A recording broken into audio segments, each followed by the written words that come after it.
Harlan Pike's boot connected with the old man's ribs before anyone could move. The sound of it, that hollow, wet crack, cut through the general store like a gunshot.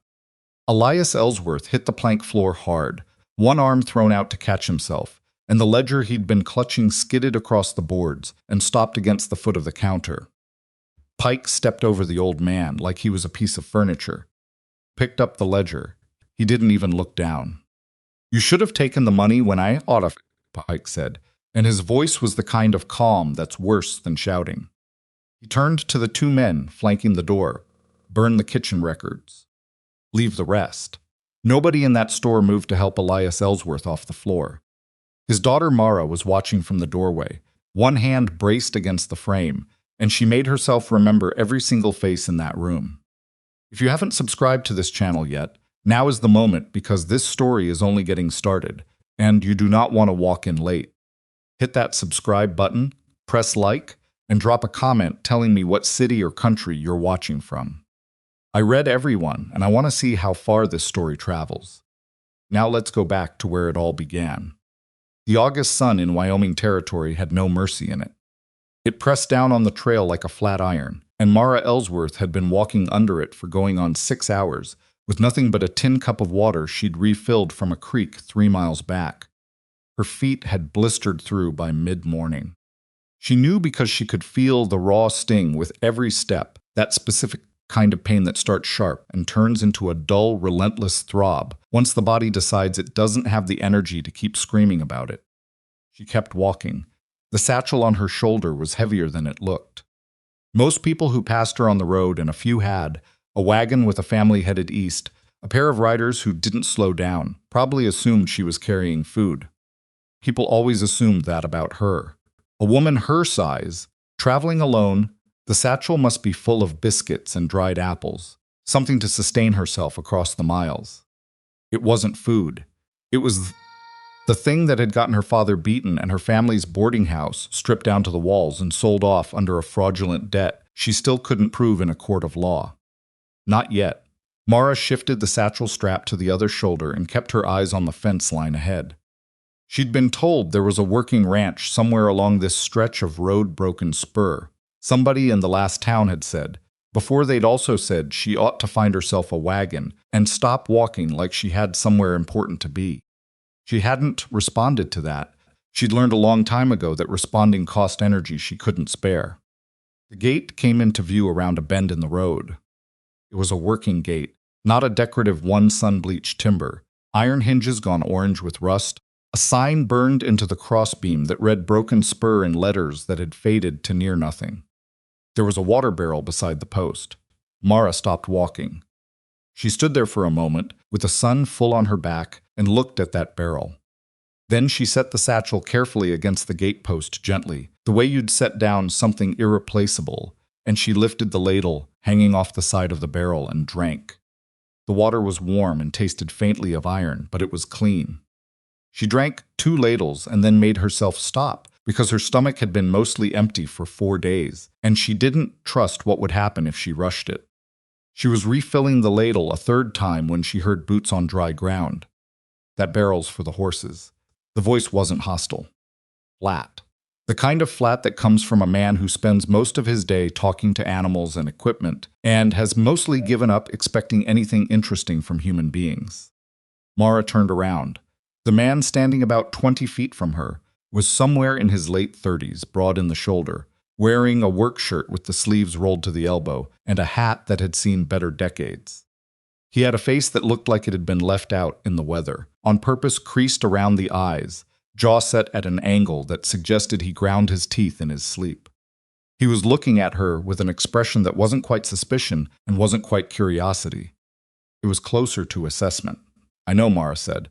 She put the ladle back on its hook. "I'm sorry. I'll pay for it. You don't pay for horse water." He walked closer, not fast, not slow, and stopped about 8 feet away. He looked at the satchel leaning against his gatepost. Then he looked at her. "You all right?" "I'm fine." "You don't look fine. You look like you've been walking since Tuesday." "Since this morning," she said. "From Cartwell." He blinked.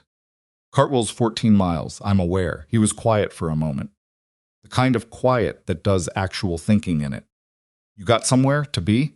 Mara looked down the road past his gate, at the track that wound toward what she assumed was the ranch house, and then she looked back at him. I was told there might be work in the area.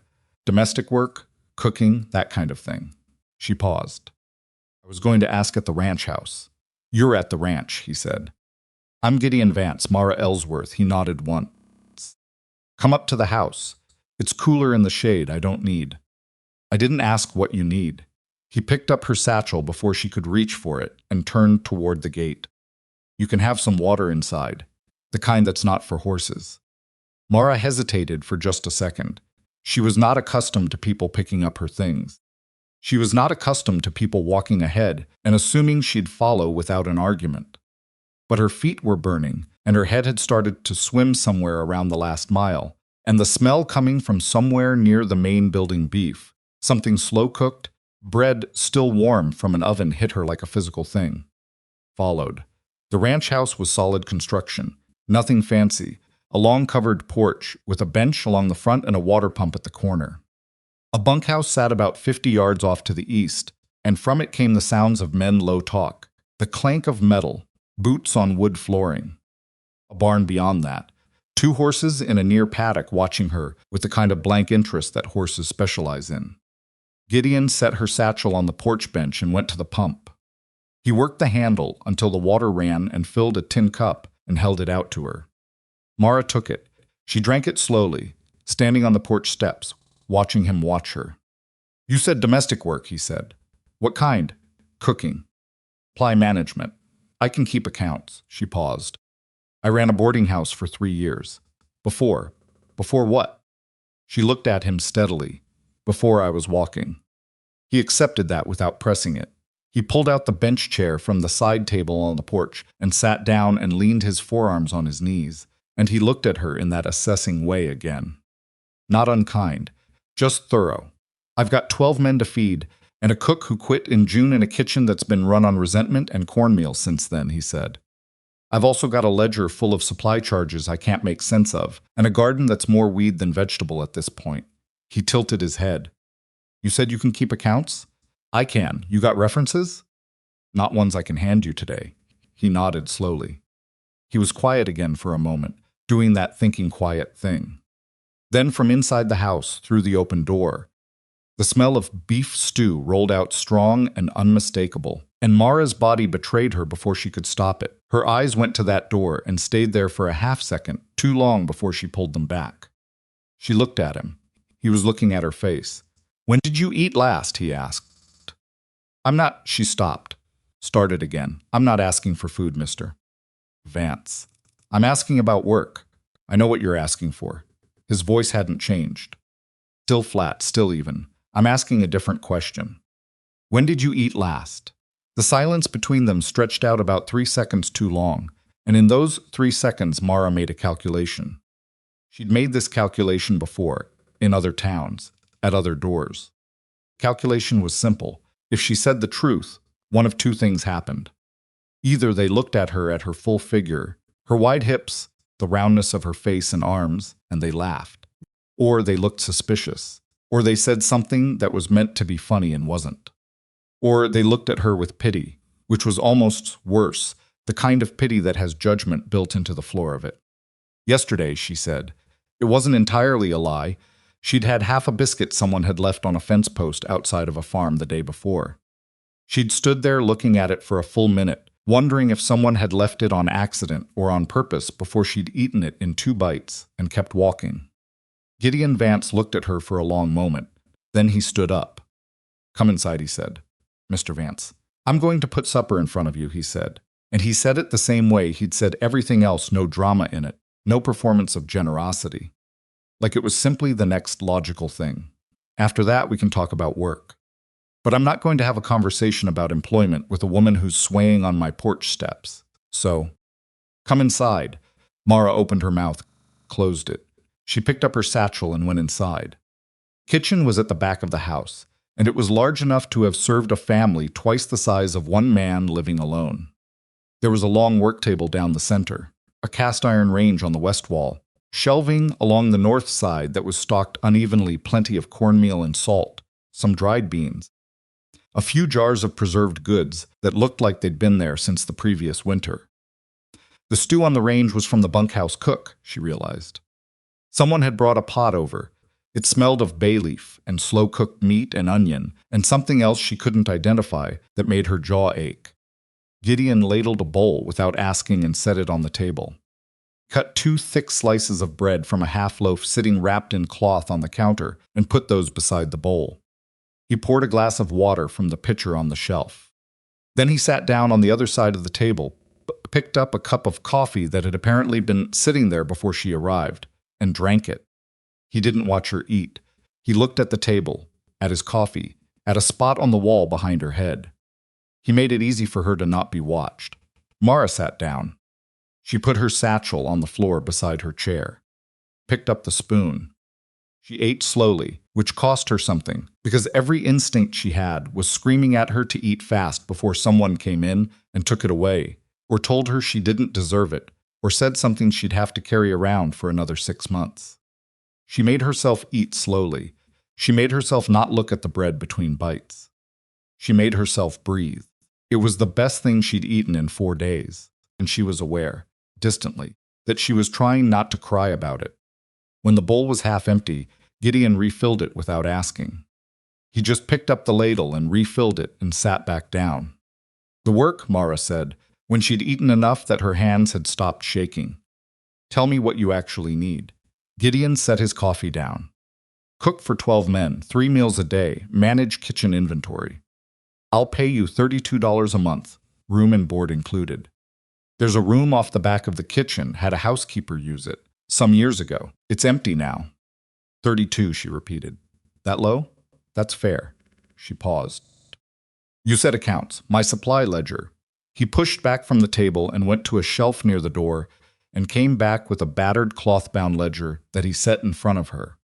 "I've been ordering through Harlan Pike's trading post in Grayfield. Prices keep going up, and I can't tell if it's the market or if someone's helping themselves." Mara's hand, which had been reaching for the ledger, went very still. "Pike," she said. "Harlan Pike. You know him?" She kept her face neutral. "Cost her something. I've heard the name." She opened the ledger. She looked at the first page, then the second. She turned to a page in the middle and looked at a column of figures, and then looked at the date beside it. And something in her expression shifted, not visibly, not if you weren't watching for it. But her jaw tightened just slightly, and the line of her shoulders changed. "How long have you been ordering through Pike?" she asked. 3 years, give or take. And before that, there was a collective supply arrangement with some of the other ranchers in the valley. Fell apart when the man organizing it moved on. Mara turned another page. "Mr. Vance. These flour charges," she pointed to a column. "How much was flour running per hundredweight when you started with Pike?" He thought about it. "Around $2.50. This entry from 4 months ago shows you paid $4.10. She turned to another page. 6 months before that, $3.70. Before that, $3.20. She looked up at him. "Your usage hasn't changed significantly." "I know." "I figured it was the market." "It might be the market." She turned the ledger to face him and pointed to a row of entries. "But these delivery fees don't match any market I've ever seen. He's charging you $8 a delivery on top of the goods. Every time. For a run that's what, 12 miles? Gideon's jaw tightened. 12 miles, yeah. That's not a delivery fee. That's a tax. She turned back to the beginning of the ledger. "Can I look at this tonight? It's yours to look at." She nodded. She closed the ledger and set it to the side and finished the last of her bread and sat for a moment with her hands flat on the table. "I'll take the work," she said. "Good." He stood up and collected the dishes, which surprised her. A man who collected his own dishes after supper was not nothing, in her experience. "I'll show you the room." The room off the kitchen was small, low-ceilinged, with a narrow bed and a washstand and a single window that looked out on the kitchen garden. The garden, she could see even in the fading light, was a mess, overgrown in some places, completely bare in others, the beds uneven and choked with volunteer weeds. "Who was working the garden?" she asked. "Nobody since June." She looked at it. "I can fix that. I wasn't asking you to fix it tonight. I know, she turned away from the window. Thank you. For supper, Gideon stood in the doorway. He looked at her steadily for a moment. You said you heard Pike's name, he said. From where? There it was. She'd been expecting it, and she'd been hoping he'd wait until tomorrow, and he hadn't. She looked at him without flinching. From my father, she said. He did some business in Grayfield a few years back. Gideon held her gaze for a couple of seconds. Then he nodded once. Sleep, he said. Kitchen starts at 5. He left, and Mara listened to his boots on the floor and the sound of the back door closing, and then she sat down on the edge of the narrow bed and put her satchel in her lap. She unbuckled the strap and folded back the flap. Inside, beneath a spare dress and a folded shawl and a tin of sewing needles she'd been carrying for 8 months without cause to use, was a second ledger. Smaller than the one Gideon kept in his kitchen. Older, the cover cracked, the edges worn soft from years of handling. Her father's handwriting covered every page in the tight, careful script of a man who'd known that numbers told the truth when people wouldn't. She ran her thumb across the cover. Harlan Pike had beaten her father half senseless on the floor of a general store for this ledger. He'd sent men to the boarding house twice after that, and the second time they'd taken the deed and told Elias Ellsworth his debts had been reassigned and the building was no longer his. Her father had died 3 months later, not from the beating directly, but from the kind of slow damage that happens to a man who loses everything he spent 40 years building and has no way left to fight back. Mara had watched him go. She had also taken the ledger before Pike's men came back for it. She put it back under the shawl and rebuckled the strap and set the satchel beneath the bed where she could feel it with her foot in the night. Then she lay down on top of the blanket with her boots still on and stared at the ceiling and listened to the ranch settle into dark, the far-off sound of men in the bunkhouse, a horse moving in the paddock, the dry creak of timber. She was not safe here, she knew that. Nowhere had been safe for 8 months, and Broken Spur was no different, except that tonight she had eaten, and her hands had stopped shaking. And the man in the main house had asked her how long since she'd eaten last, with the same tone he'd use asking about the weather. Not laughing, not looking at her, and making the calculation people made a woman that size couldn't possibly be hungry, couldn't possibly have real needs, couldn't possibly deserve the same basic consideration as someone who looked the way hunger was supposed to look. Just asking. She was going to have to tell him eventually. She understood that already. The ledger her father kept was going to bring Pike to this doorstep, as sure as winter followed summer, and when Pike came, Gideon Vance was going to have to decide what he was willing to risk. She couldn't make that decision for him, but she could make herself necessary before it arrived. She could make herself useful enough, trusted enough, embedded enough in the workings of this place that when the choice came, it cost him something real to make the wrong one. She was not above that. She'd stopped being above that, sometime around the third town she'd been laughed out of. She'd also stopped being ashamed of eating, almost. She hadn't noticed her hands moving until she felt the bread in them, a half piece she'd palmed from the kitchen table when Gideon wasn't looking, a reflex so old and practiced she hadn't even made a conscious decision. She lay there on the narrow bed with that piece of bread and looked at it in the dark. She put it on the nightstand. She was inside now. There was food in that kitchen. She had work starting at 5 in the morning, and she didn't need to keep the bread. She left it on the nightstand anyway. She wasn't quite ready to stop. She was asleep in under 3 minutes, and she didn't dream. And when she woke at 4:30 with the black sky still full of stars, she lay still for 1 moment, checking the weight of her satchel under the bed, before she swung her legs over the side and began figuring out the kitchen. The stove took her about 10 minutes to understand. Every stove had its own personality, where it ran hot, where it was slow, whether the damper stuck or moved smooth, whether you had to baby it in the morning or if you could load it full and walk away. This one ran hot on the left side and slow on the right, and the damper had a catch in it that you had to know to push slightly up before pulling out. She found that out by making a face at it for 30 seconds and then just systematically working through the mechanisms until it moved. By the time the sky was going gray at the edges, she had coffee on, biscuits in the oven on the cooler right side, a large pot of oatmeal starting on the left, and she'd made a preliminary inventory of the pantry shelves that told her she had enough to work with for about 2 weeks if she was careful and less if she wasn't. She was going to need to fix the garden, and she was going to need to look at that supply ledger tonight. The first cowhand came through the kitchen door at 5:15, hat in hand, looking half asleep and vaguely alarmed to find anyone in the room. He was young, maybe 20, the kind of young that still looks surprised to find itself in a grown man's body. He stopped in the doorway and stared at her. He said. Coffee's on the counter, Mara said. She didn't look up from the biscuits she was pulling from the oven. Oatmeal in about 10 minutes. Biscuits now. He got himself coffee.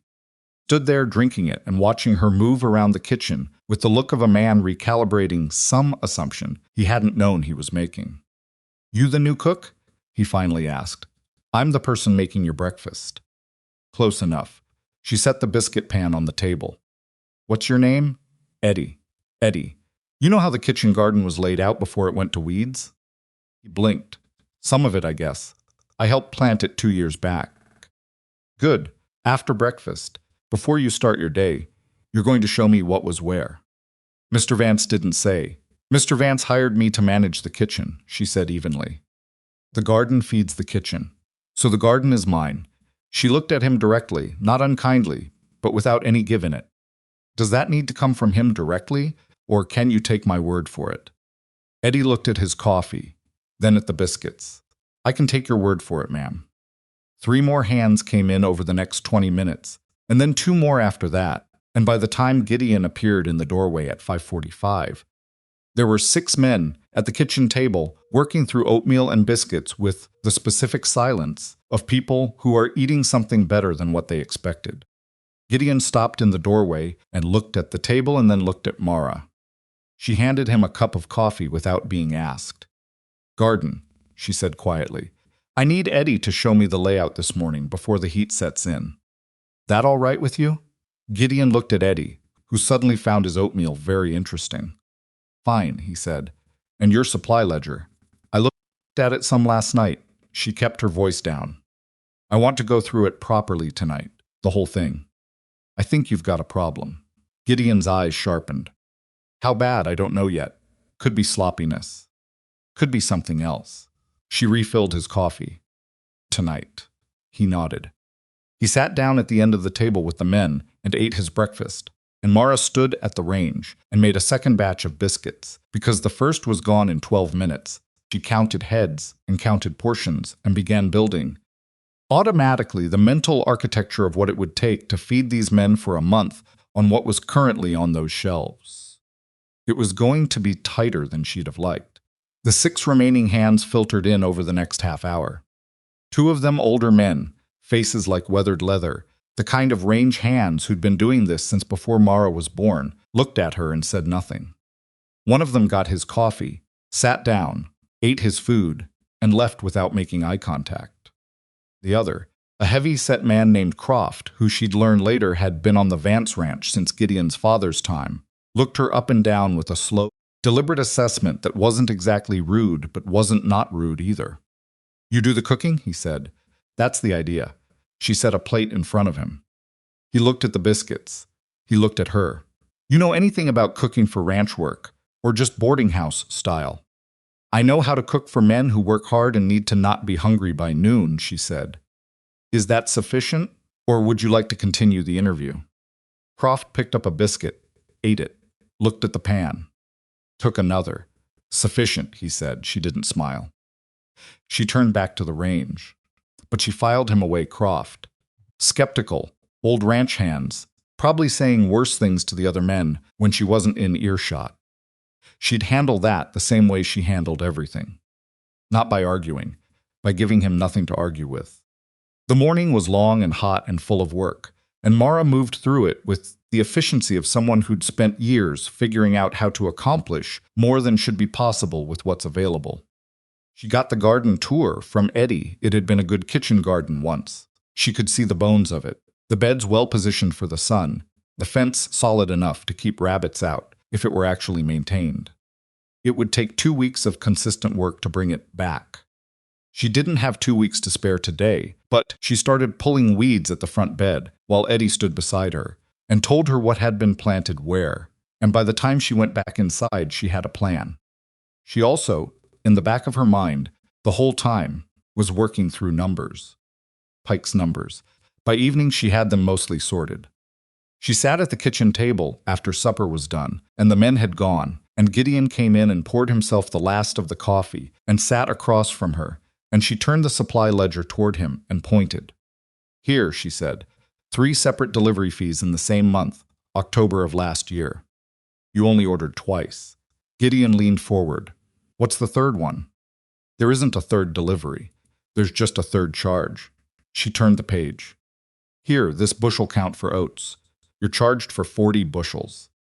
Does that match what you received?" He was quiet for a moment. "I'd have to check against what I actually recorded when deliveries came in." "Do you have those records?" "Should be in the barn office." "Get them," she said. "We'll compare." He got up and went out to the barn and came back 15 minutes later with a battered notebook. And they sat there at the kitchen table until past 9 o'clock, cross-referencing every delivery against every charge for the past 2 years. And by the end of it, Mara had a column of discrepancies that added up to over $300. $300 taken from Gideon Vance quietly, over 2 years, in amount small enough that no individual charge looked outrageous. Flour at slightly elevated prices, an extra fee here. A short delivered bushel there. Gideon sat back in his chair and looked at the numbers. Son of a, he stopped. He put one hand flat on the table. $300. At minimum, Mara said. That's what I can verify. The price inflation is harder to prove because prices do fluctuate, but if I can get supply records from other ranches in the area and compare minus. Other ranches all order through Pike. I know. She looked at him steadily. That's the problem. Gideon was quiet. He was looking at the numbers, and his jaw had that grinding set to it that she'd noticed before. Then he looked up at her. "How do you know to look for this?" he asked. Not suspicious. Genuinely asking. Mara was quiet for a moment. "My father ran a boarding house," she said finally. For a long time he ordered all his supplies from a man who seemed fair and competitive. Took him years to realize the prices were being slowly walked up and the quantities were being quietly walked down. She stopped. By the time he figured it out, the man had also been doing something else. Trading the debt he was accumulating on paper, the difference between what things should have cost and what my father paid for leverage. Documentation. Things that could be used to demonstrate my father owed money he didn't owe. Gideon was very still. Used to do what? To take the property. She said it flat. No wobble in it. She'd said it enough times in her head that she'd worn the raw edges off. He used manufactured debt as a legal instrument, had a lawyer involved.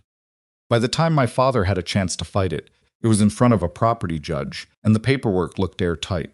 She paused. It wasn't airtight, but it looked that way. Gideon looked at the ledger between them. Then he looked at her. "Mara." She waited.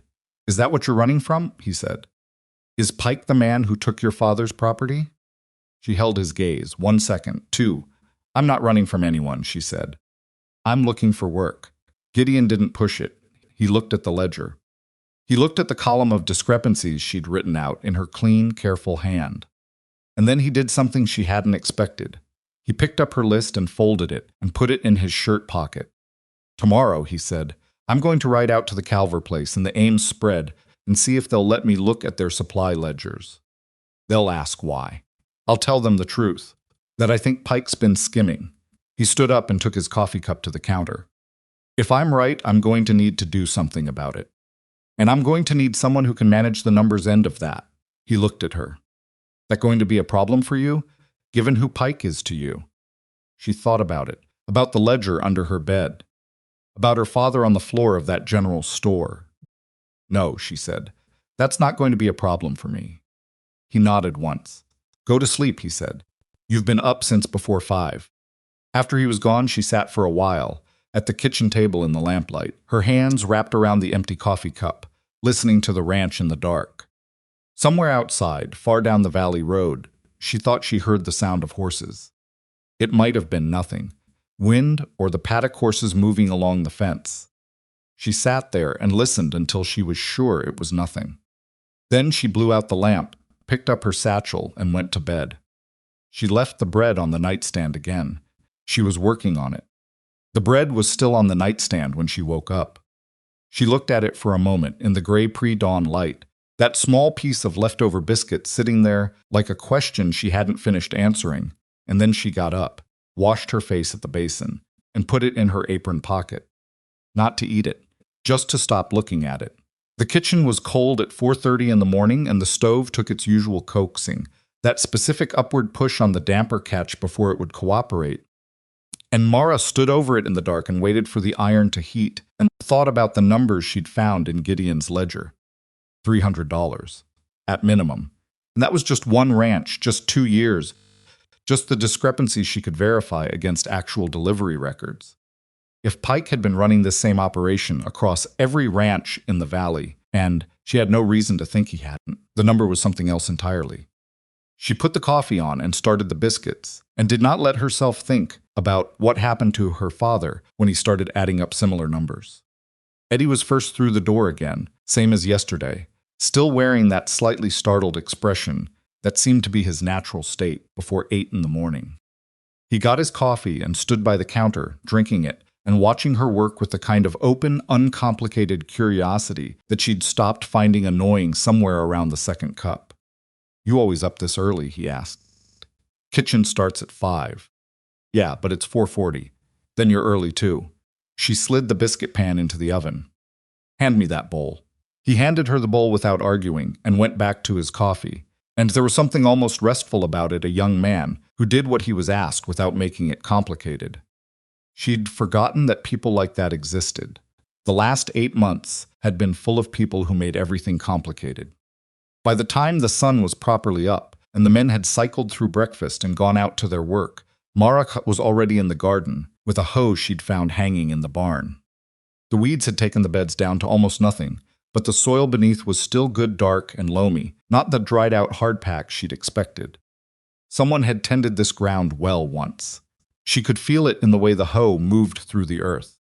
She worked the front bed for an hour before the heat got serious, pulling weeds and loosening the soil and piling the debris in the corner for burning later.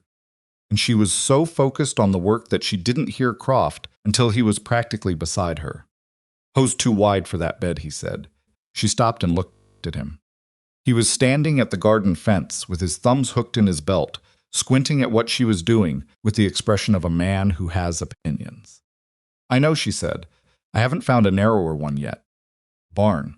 Back left corner, hanging near the axe." She looked at him. He looked back at her, just saying, "Thank you," she said, and meant it, and went to find the narrower hoe. She worked the garden until she absolutely had to stop, and then she went inside and made lunch for 12 men and cleaned up after and took stock of the pantry again. 2 weeks of reasonable meals, maybe less if anyone had a particularly hungry stretch. She needed to find alternative supply sources before the month was out, and she needed to do it without tipping Pike off that anyone was looking. She was turning that problem over in her head when Gideon came back from his morning ride and appeared in the kitchen doorway with his hat in his hand and a look on his face that said his morning hadn't gone smoothly. "Calver won't show me his ledger," he said. Mara turned from the shelf. "Did he say why?" "Said it was private business. Said he didn't see why his supply arrangements were any concern of mine." Gideon dropped into a chair at the table. He was nervous. The whole time, he kept looking at the road. "And the Ames place?" "Didn't get that far. Ran into Tom Ames on the trail coming back. Mentioned I'd been to see Calver, and he got that same look, like I'd said something that scared him. He set his hat on the table. Tom Ames has been ranching out here for 16 years. I have never seen that man scared." Mara pulled out the chair across from him and sat down. "Pike's got to them already, or they're afraid of what happens if they start asking questions." He looked at her steadily. "Same thing happened to your father, didn't it? When he started looking." She didn't flinch from it this time. He asked questions for about 3 weeks before 2 men showed up at the boarding house. They were polite about it. They said there was a discrepancy in his debt records, and they'd like to review his books. She put her hands flat on the table. He let them in. He thought it was an official inquiry. It wasn't. It was Pike's lawyer and Pike's man. They copied what they needed and left. And 2 months later, there was a notice of debt assignment filed with the county property office. She paused. My father found out about the notice on a Tuesday. By Thursday, Pike had been to see him. Gideon was quiet for a moment. Outside, she could hear two of the hands talking near the barn, their voices carrying without meaning to in the dry air. That's what's in your satchel, he said. She looked at him. Gideon, I'm not asking you to tell me what's in it, he said.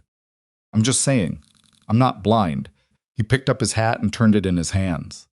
I'm not going to push you, but I want you to know that if there's something in that bag that could help the people in this valley, and you need a place to use it from, Broken Spur is a place.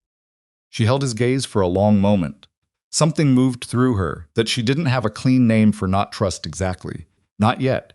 Trust took longer than 4 days to build on solid ground. But something adjacent to it. The recognition of someone who was offering without conditions attached. It's complicated, she said. Most things worth doing are. He stood up. Think about it. He went back out, and Mara sat at the kitchen table for a while after he left, her hands still flat on the wood. She was thinking about it. That evening she started on the proper inventory, not just the pantry, but the root cellar below the kitchen, which she'd discovered through a trapdoor that had been nailed loosely shut with a single plank. She pulled the plank and went down with a lantern and found the cellar in better shape than she'd expected. Cool, reasonably dry, with shelving along 2 walls that held the remains of last year's food stores, a few dozen jars of preserved vegetables, some dried apples and peaches that were past their best but still edible, a bin of potatoes that needed sorting. About a third had gone soft and needed to come out, but the rest were sound. She was crouched over the potato bin when she heard boots overhead multiple sets, not the familiar rhythm of the hands returning from their day's work. These were different, slower, more deliberate. She went still. Voices, muffled through the floorboards. She caught Gideon's voice, flat and controlled. Another voice she didn't recognize, smoother, with a cadence that said the man was used to being listened to. She climbed the cellar ladder quietly, lifted the trapdoor just enough, and listened. Not here to cause trouble, Vance. I heard you were asking around about supply arrangements, and I wanted to come personally and clear up any confusion. The smooth voice. Pleasant on the surface, the way a stone step is pleasant until it's wet. I appreciate that, Gideon said. He did not sound like he appreciated it. The thing about pricing, the voice continued, is that it responds to conditions. Freight costs, weather, the rail situation down in Cheyenne, you know how it goes. I've been doing my level best to keep costs fair for every rancher in this valley, and I'd hate for any misunderstanding too. There wasn't a misunderstanding. Gideon's voice was the same flat, weather-worn tone he used for everything, but something had gone hard underneath it. There was a third delivery charge in October of last year for a run that didn't happen. I've got the records. A pause, longer than it should have been, just by a few seconds. I'd have to look at that, the smooth voices said. Could be a clerical matter. My bookkeeper has had some. Harlan. Mara's hand tightened on the ladder rung. Harlan Pike said, yes? I'm going to need you to go now, Gideon said. We can talk about the specifics another time. Of course. Smooth again, easy. Too easy. Though I do want to say I heard you've taken on a new woman for the kitchen. Somebody passing through, a beat. I hire people when I need them, Gideon said. Of course. Only a man in my position hears things. And I heard something about a woman named Ellsworth who's been making her way across the territory. Pike's voice was careful and even and utterly without threat in its tone, which was itself a kind of threat. You know how it is out here. Strangers sometimes carry trouble with them without meaning to. I just want to make sure you were aware. I'm aware of everything that goes on at my ranch, Gideon said. Thanks for coming by. There was the sound of boots on the porch, the front door, and then from outside, the sound of horses moving away down the track. Mara stayed on the ladder for a full minute after the sound faded. Then she climbed out of the cellar, closed the trapdoor, and sat down on the kitchen floor with her back against the table leg. She sat there with her knees pulled up and her forearms resting on them, and she breathed steadily through her nose, and she thought. He knew she was here. That was faster than she'd expected she'd had, maybe. days since she arrived. Someone had talked, or Pike had his own ways of watching the road, or both. And now he'd come to Gideon with that careful, cordial, completely unambiguous message. I know she's here, and you should think carefully about whether you want that to be your problem. Gideon came through the kitchen door about 5 minutes later. He looked at her on the floor, and he didn't say anything about the fact that she was sitting on the floor. He just put his hat on the hook and sat down in the chair above her. You heard, he said. Most of it. Then you know he knows you're here. Yes. She looked up at him. I'm sorry. I should have told you more before he came. Probably. He leaned forward with his elbows on his knees. I'm not angry, but I need to know what I'm dealing with, Mara. All of it, not pieces. She was quiet for a moment. Then she got up off the floor slowly, her knees protesting, the long day in the garden not having been kind to them, and she went to her room and came back with the satchel and set it on the table. She undid the buckle. She took out the small cracked ledger and put it in front of him. My father kept this for 6 years, she said. He was meticulous. Every transaction he had with Pike's trading post, dated and itemized. And starting about 4 years ago, he started writing something else alongside it. She opened to a page in the middle. Names, dates, properties that changed hands under circumstances he thought were wrong. He talked to the people involved quietly, when he could, and he wrote down what they told him. She turned the page. Pike has been doing this for years across 3 counties. He manipulates the debt, he creates the paperwork to formalize it, and he moves the land. In some cases, he resells it. In others, he leases water rights to the railroad. She paused. The railroad pays extremely well for water rights in dry years. Gideon looked at the ledger. He looked at it for a long time. How many properties, he said. My father documented 11. I believe there are more, and this is what he came to get back. Yes. She sat down across from him. When my father went to the county property office to report what he'd found, Pike found out within a week. 2 weeks after that, the boarding house was gone. Her voice was even. My father was not a fighting man. He didn't know how to do what came next. I do. Gideon looked up at her. What comes next, he said. Copies, she said. Multiple copies sent to different places. Territorial Land Office. An attorney in Cheyenne I've been trying to reach. Independent merchants who've been losing business to Pike's monopoly and would like very much to see it broken. She spread her hands on the table. Pike's strength is that every person he's hurt has been hurt alone. They don't know about each other. They don't know their story is the same story. She tapped the ledger. This connects them, but one ledger in one woman's satchel can disappear. Multiple copies in multiple hands are harder to make disappear. Gideon was quiet.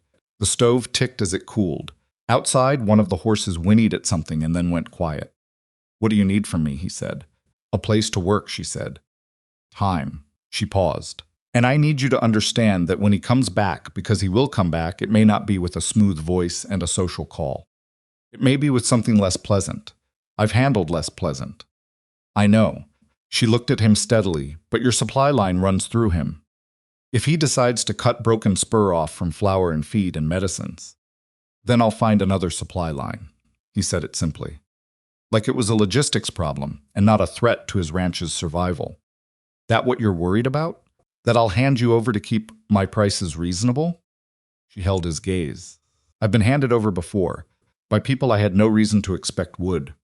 Something shifted in his face. Not pity, she'd seen pity, and this wasn't it. It was something harder than that, and more honest. I'm not those people, he said, and I'd rather you believed that because I've shown you than because I said so. So we'll keep going and you'll see. Mara picked up the ledger and put it back in the satchel. I need to make supper, she said. He got up. I'll send Eddie to help you. I know you don't need it. I'm sending him anyway. He picked up his hat. He's better at peeling potatoes than he looks. He went out, and Mara stood in the kitchen and looked at the satchel on the table, and then she put it back in her room under the bed and came back and started on supper, and she thought that he was right, that she should wait and see rather than decide, and she thought that waiting and seeing was something she hadn't been able to afford in a long time. She was going to have to practice it.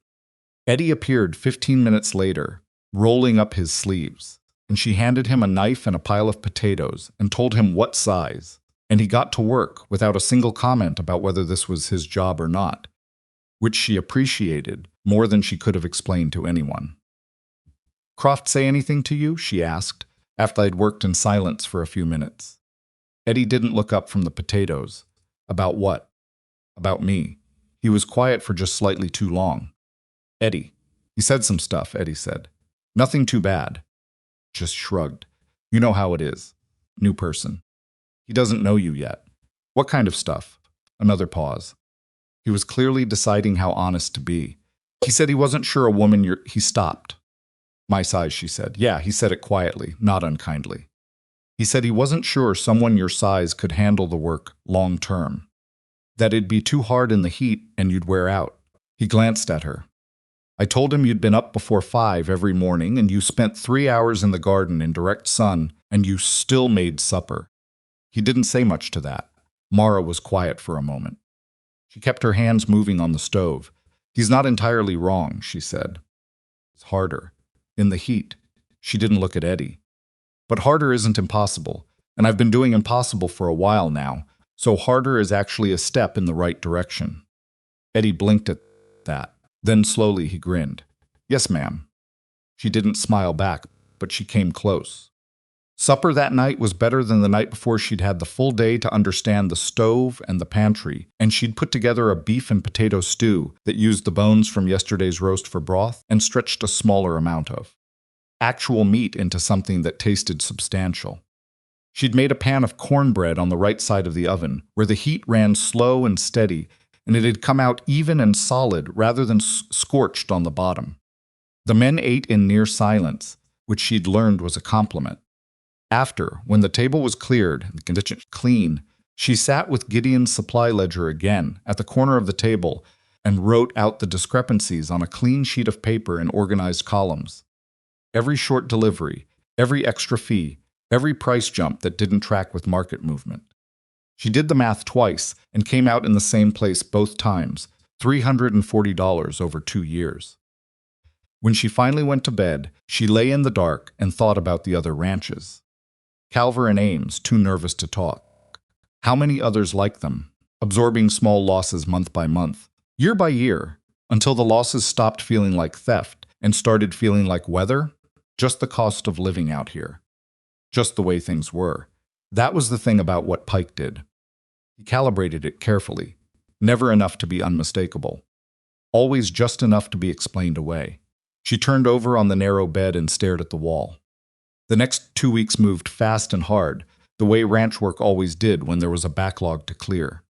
Mara fixed the garden bed by bed. She got Eddie on 2 afternoons, and one of the older hands named Patton on a third, and between them they cleared the weeds, replanted the beds she could salvage, and got a new planting of late-season greens into the ground.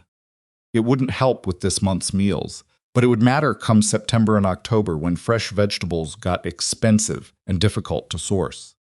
She also fixed the pantry shelving, which had been buckled on one side and was a sprained ankle waiting to happen for anyone reaching the upper jars in poor light. She found the necessary planks in the barn, borrowed a hammer and nails from the tool wall, and spent one afternoon rehanging the shelf brackets level. Croft walked through the kitchen while she was doing it, took one long look at her up on the step stool with the hammer and said nothing.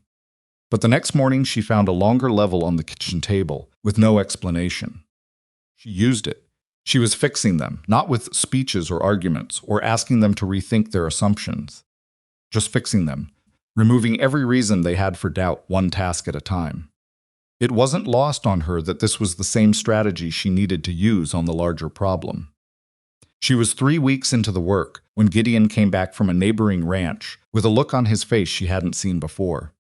She was at the garden fence, tying back some bean plants that had gotten wind-beaten the night before, and he rode up and dismounted and tied the horse to the post and stood there for a moment with his arms crossed. "Franklin Ames talked to me today," he said. She straightened up. "Tom Ames's brother?" "Yeah. Different man. Tom won't say a word. Franklin came to me on his own. Said he'd heard from Tom that I was looking at supply records, and he wanted to know why." He paused. "So I told him. What did he say?" He said Pike called in an old debt on his place last year.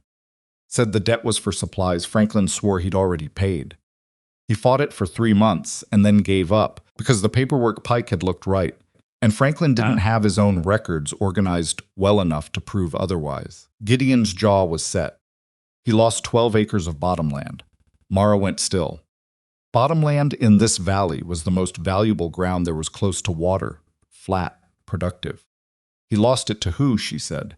Pike sold it to the railroad. 6 weeks after he took it. Gideon looked at her steadily. Water rights. She turned back to the bean plants. She retied one that hadn't needed retying, just to have something to do with her hands. How many more, she said. Franklin knows of at least 4. He said there are 2 families who left the valley entirely last year. Sold out at what they thought was a fair price during a hard season. He paused. Franklin thinks they didn't know what they were selling. He thinks Pike had people approach them, representing buyers, who turned out to be fronts. Mara thought about her father's ledger, the 11 properties documented, the ones that might be more.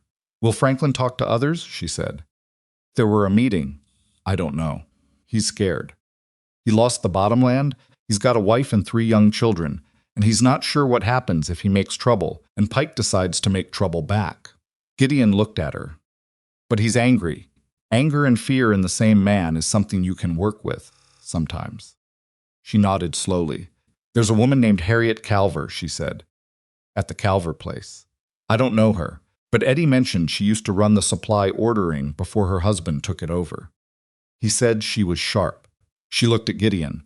Men like Pike underestimate women who keep their own records. Did Calver's wife keep her own records? Gideon looked at her. I have no idea. Then that's worth finding out. She picked up her garden tools. I'd like to talk to her. He was quiet for a moment. That might be easier than me writing over again. After last time. I thought so too. She went inside, and she was already composing what she'd say, and what she'd ask, and how she'd listen, because listening was the thing most people forgot was a skill. You could get more truth out of a frightened person by listening carefully than by asking the right questions. The questions just gave you something to focus the listening on. She was making biscuits again. She seemed to always be making biscuits. The ranch consumed them at a rate she hadn't anticipated, even with experience, when Eddie came through the door at a faster pace than his usual amble and stopped in the kitchen with his hat pushed back. Miss Ellsworth, he said, there's 3 riders out on the road. Kept her hands in the dough. What kind of riders? Kind that stop and look at the gate for a while before they move on. He was trying to sound casual about it and not quite managing. I've seen them twice today, same 3 men. Mara worked the dough twice more. Then she covered the bowl and went to the kitchen window that faced the front of the property. The road was empty, but at the far edge of her view, just past the stand of cottonwoods where the road bent, there was the shape of a man on horseback, standing still, watching. She turned back to the kitchen. Where's Gideon? She said. Barn, go get him, she said. Don't run, just walk and get him. Eddie went. Mara looked at the window once more, then turned and finished the biscuits and put them in the oven and stood at the range and kept her hands from shaking through the straightforward mechanical logic of counting to herself. Flour, fat, salt, heat, time. Things she could control. She focused on those. Gideon came in from the barn and looked out the window and stood there a while, watching the spot on the road. And 2 of the other men drifted in behind him, with that instinctive awareness that working men have when something has changed in the atmosphere of a place. Pike hadn't sent a smooth voice in a social call this time. He'd sent a message of a different kind, the kind that didn't need words. We know where you are. We're watching. Think about what that costs you. Gideon turned from the window. He looked at Mara, and she looked back at him. Still think you can get copies of that ledger out? He said quietly. If I have the right help, she said, and the right timing. He was quiet for a moment. Then he turned to the men behind him. Croft, he said. The older hand stepped forward. Starting tonight, Gideon said, I want 2 men on the perimeter after dark. Rotating. Nobody comes onto this property without us knowing it. Croft looked at the window. He looked at Mara. Whatever he'd thought of her 3 weeks ago was not exactly the same as what he was thinking. Now she could see it shift in his face. Not dramatically, just slightly, the way a door moves when the latch releases. "Yes, sir," he said. He went out, and the other men followed, and Mara went back to her biscuits, and neither she nor Gideon said anything else for a while. There wasn't much left to say. The riders on the road had said it already. The riders came back the next morning. Not 3 this time. 2. And they didn't just stop at the road, they came through the gate and rode up to the house at a pace that was just slow enough to seem like a courtesy and just fast enough to make clear it wasn't one. Mara heard the hoofbeats from the kitchen and was at the window before they reached the porch. She didn't recognize either man. Both were big, the kind of big that comes from work rather than fat, and they sat their horses with the easy posture of men who spent more time in the saddle than out of it. One of them had a rifle across his pommel, not raised, not threatening in the technical sense, just present, visible. Gideon walked out onto the porch. "Morning," he said. Mr. Vance, the one without the rifle, did the talking. "Mr. Pike asked us to deliver something." He reached inside his coat and pulled out an envelope and held it out. He didn't get off his horse to do it. Gideon walked down the porch steps and took the envelope. "That it?" He also wanted me to say that he hopes you'll consider the contents carefully. He said you're a reasonable man, and he expects you'll see the sense of it. The rider glanced toward the kitchen window toward Mara, though she stepped back before he could be sure she was there. He said the offer doesn't stay open long. "Tell him I'll read it," Gideon said. The riders left. Gideon stood in the yard until they were back through the gate and down the road, and then he came inside and sat at the kitchen table and opened the envelope and read it without speaking. Mara waited. He set the letter on the table and looked at it for a moment. Then he looked at her. "He's offering to settle," he said. "Apply discrepancies. He's calling them clerical errors. Says his bookkeeper made mistakes. Says he wants to offer Broken Spur a credit of $200 against future orders as a gesture of good faith." He paused. "And he says if there are any concerns about other business arrangements in the valley, he'd be happy to discuss them privately and come to a mutual understanding." Mara read the letter herself.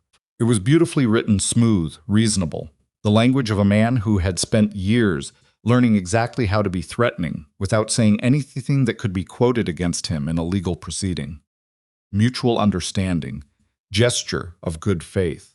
He'd managed to reference her father's ledger without naming it, referring to certain historical business records that may have been subject to misinterpretation. "He's scared," she said. Gideon raised an eyebrow. "Not of us specifically," she said. "Of the copies. He knows I was trying to get copies made and distributed, and he doesn't know how far along that is." She set the letter down. "This letter is him trying to stop the process before it goes further. If he were confident we had nothing, he wouldn't offer $200. He'd just wait us out, or send the men with the rifle back. That might still come," she said, "but this is what he tries first. Because legal pressure is cleaner for him than the other kind." She looked at Gideon. "Are you thinking about taking it?" He looked at her steadily. "Are you asking because you're worried I am, or because you want to know?" "Both," she said honestly. "No," he said. "I'm not taking it." He folded the letter and put it back in the envelope. "But I want you to know that I'm also not doing this out of some sense of righteousness. I'm doing it because what he's doing to this valley is going to eat through every rancher here, including me, and the only way it stops is if someone makes it stop." He set the envelope on the shelf above the kitchen door. "That's a practical decision, not a noble one. Practical decisions get things done," she said. "Noble ones mostly get written about after." Something that might have been the start of a smile crossed his face. It didn't quite make it. "You get the copies made?"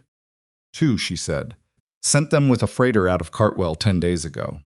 One to the land attorney in Cheyenne, one to the Territorial Land Office." She paused. "But they're copies in the mail. They haven't arrived yet, as far as I know, and I don't know how they'll be received. The attorney might not take the case. The land office might file it away and do nothing." She looked at the envelope on the shelf. "What we have locally is what I went over with you. The discrepancies in your ledger, Franklin Ames's account of his bottomland, and whatever Harriet Calver can give us." Did you talk to her? Day before yesterday. She had ridden over to the Calver place while Gideon was working the east pasture, taking Eddie with her at Gideon's insistence. And she had sat in Harriet Calver's kitchen and drunk weak coffee and listened for an hour before she'd asked a single question. She kept her own records, separate from her husband's. She's been keeping them for 4 years, because something about the bills never sat right with her, and she didn't know how to say that to her husband without him thinking she was questioning his management. Gideon leaned back in his chair. What did she find? Almost exactly what I found here. Price inflation that doesn't match market records, delivery fees that double charge for the same runs. And one more thing. Mara paused. Pike extended her husband a line of credit 2 years ago. Edwin Calver thought he was getting a business arrangement. What he actually signed was a debt instrument that allows Pike to demand payment in land or property if the monetary debt isn't cleared within a specified period. Calver read what he signed. Harriet thinks he read it but didn't understand the legal language. The lawyer who drew it up was Pike's lawyer, and the document was written to look like a standard credit arrangement, unless you knew specifically what to look for. She folded her hands on the table. Harriet knew what to look for. She'd seen the same language in her father's business dealings back east. She paused. She's been sitting on that knowledge for 2 years, afraid that if she raised it, something worse would happen. So what changed? I did, Mara said simply. Or rather, the fact that I was there did. She needed to see someone else who wasn't willing to be quiet about it before she was willing to be loud herself. She looked at him. She's going to let me copy the relevant documents from her records. And she'll speak to 2 other wives in the valley she knows are keeping their own books. Gideon was quiet for a moment. Their husbands don't know. Their husbands know what they know. The women have been paying attention to different things. She said it without judgment in either direction. That's useful now. He nodded slowly. He stood up and went to the window and stood there looking out at the road, which was empty in the mid-morning sun. He's going to come himself next time, he said. I think so too. How much time do we have? Not enough, she said. But more than nothing.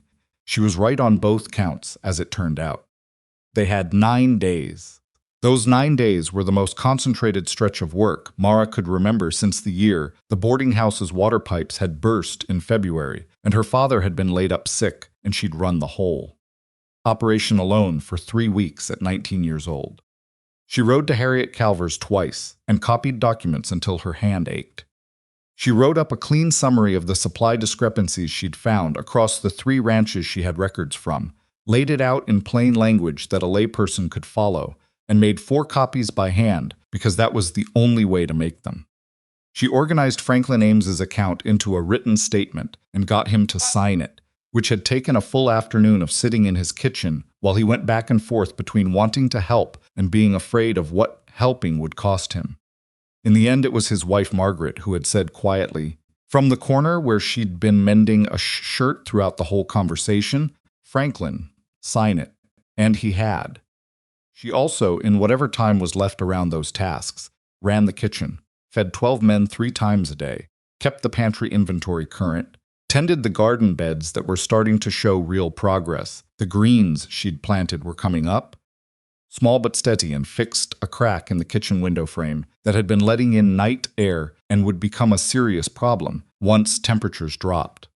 She was not sleeping much. She knew she wasn't sleeping much because she was eating more than she needed to, the way she always had when she was running on too little rest, not from real hunger, but from the attempt to compensate for what it wasn't getting in sleep. She noticed it and did not judge herself for it and ate what she needed and kept moving. On the 4th day, Croft came to her directly. She was at the kitchen table writing the summary of discrepancies when he appeared in the doorway, hat in hand, the way he'd stood on the first morning. Stood there for a moment, and she finished the sentence she was writing before she looked up. Croft, I owe you something, he said. She waited. I said things about you when you first came that weren't fair, he said. He was looking at a point somewhere past her left shoulder, the way men did when they were apologizing, but hadn't quite mastered the technique. I've been watching you work for a month. I was wrong. She looked at him for a moment. What changed your mind? He shifted his weight. The pantry shelf, he said. I kept catching myself wondering how long until the food situation got bad enough to notice. And then I'd think about the inventory you've got posted on the wall there, and I'd realize I wasn't worried anymore. He cleared his throat. A man feeds cattle long enough. He knows when the feed's being managed right. Same principle. Mara considered this for a moment. I'd rather be compared to a good ranch manager than most things people have compared me to, she said. Thank you, Croft. He put his hat back on and went out, and she turned back to her papers. And she thought that an apology from a man like Croft was its own kind of document, not pretty, not complete, but honest, and honest was worth more than polished. On the 7th day, Harriet Calver sent word through her eldest boy that 2 of the other Valley women were willing to come to Broken Spur. Mara had Eddie clear the main room of the ranch house and set up the table large, and she made coffee and a pan of ginger cake because some conversations went better with something sweet on the table. And at midday 2 women rode in with their children in the wagon. Ruth Ames, Tom Ames's wife, sister-in-law to Franklin, was a narrow, sharp-featured woman in her 40s who had the posture of someone who had carried a lot of weight for a long time and gotten used to it. Clara Finch, from a small homestead at the valley's edge that Mara hadn't known existed until Harriet mentioned it, was younger, maybe 30. Quiet manner that Mara recognized from the inside as the particular stillness of someone who had learned to take up as little space as possible and was not entirely sure it was safe to stop. Harriet came too, with her records bundled in a cloth satchel she'd carried on her lap the whole ride. They sat around the ranch house table, all 4 of them, with coffee and ginger cake, and Mara let them talk before she said anything. She listened to Ruth Ames describe how her husband had come home one evening 8 months ago and told her they had a problem with a credit line, and how she'd asked to see the paperwork, and he'd said she didn't need to worry about it, and how she'd found the document anyway in the bottom of his desk drawer 3 weeks later. She listened to Clara Finch say, very quietly, that she and her husband had sold 12 acres the previous spring to a buyer who turned out to be a man named Desmond Holt, and that she'd since learned Desmond Holt was an employee of Pike's Trading Company. She had known, at the time, that the price felt low, but her husband had said it was fair, and they'd needed the money, and she'd let it go. You didn't let it go, Mara said when Clara finished. You're sitting here. Clara looked at her. I don't know if that makes a difference. It might, Mara said. Let me show you something. She spread the papers on the table, the organized summary of supply discrepancies. Franklin Ames's signed statement, the timeline her father had constructed in his ledger, which she'd transcribed into clean pages, names and dates, and the chain of transactions that connected them. She walked them through it steadily, not rushing, not performing. Just laying it out the way she would have laid out a pantry inventory. Here is what we have. Here is what we know. Here is what connects it. Ruth Ames leaned forward about halfway through and put her finger on a date in the timeline. That's 6 weeks before the credit line, she said. Yes, Mara said. So he'd already been setting it up. He sets it up before the approach. The credit offer comes after the groundwork is already in place.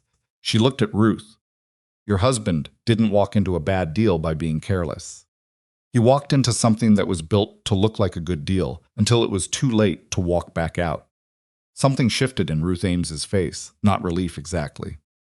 More like the specific release of a tension that comes from realizing that the story you've been carrying, the story where the person you love made a terrible mistake because they weren't careful enough, turns out to be a different story. One where the mistake was someone else's on purpose. What do we do? Ruth said. I need your records, Mara said.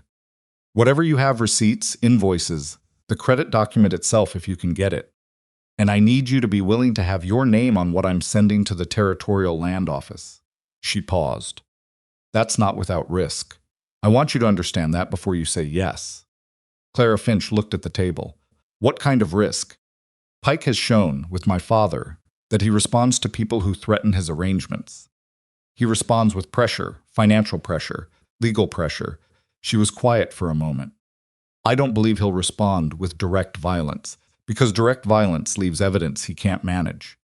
But he may try to call in debts or create legal complications. He may try to make your lives difficult in ways that are hard to fight. Ruth looked at Clara. Clara looked at Harriet. My husband's already signed away 12 acres, Clarice said finally. They're already gone. What's he going to take next that we aren't already at risk of losing? Nobody had an answer for that was better than her answer, so they didn't try. By the time the women left, Mara had their records, such as they were, partial and imperfect, the way records always were when they'd been kept in the margins of a life that had plenty of other demands on it. But they were real, and they were consistent, and they built the picture in a way that a single ranch's discrepancies could not. She was at the table that evening, still working, when Gideon came in and set a plate beside her without being asked. She ate without looking up from the papers. "How far?" he said. "Far enough that I could send it tomorrow and it would mean something." She rubbed her eyes with the back of her hand. "Not as far as I'd like. There are still gaps. Properties I know about from my father's records where I haven't been able to reach the people involved." "You're not going to close every gap," he said. "At some point you have to work with what you have." "I know." She looked at the table. "It's just that every gap is a family that doesn't get its property back." He sat down. He was quiet for a moment in that thinking way of his. "When your father was putting this together," he said carefully, "did he know it wasn't going to be perfect? That there were going to be gaps?" She thought about it. "He must have," she said. "He was a careful man. He knew the limits of what one person could document. And he kept doing it anyway." She looked at him. "He kept building what he could build," Gideon said.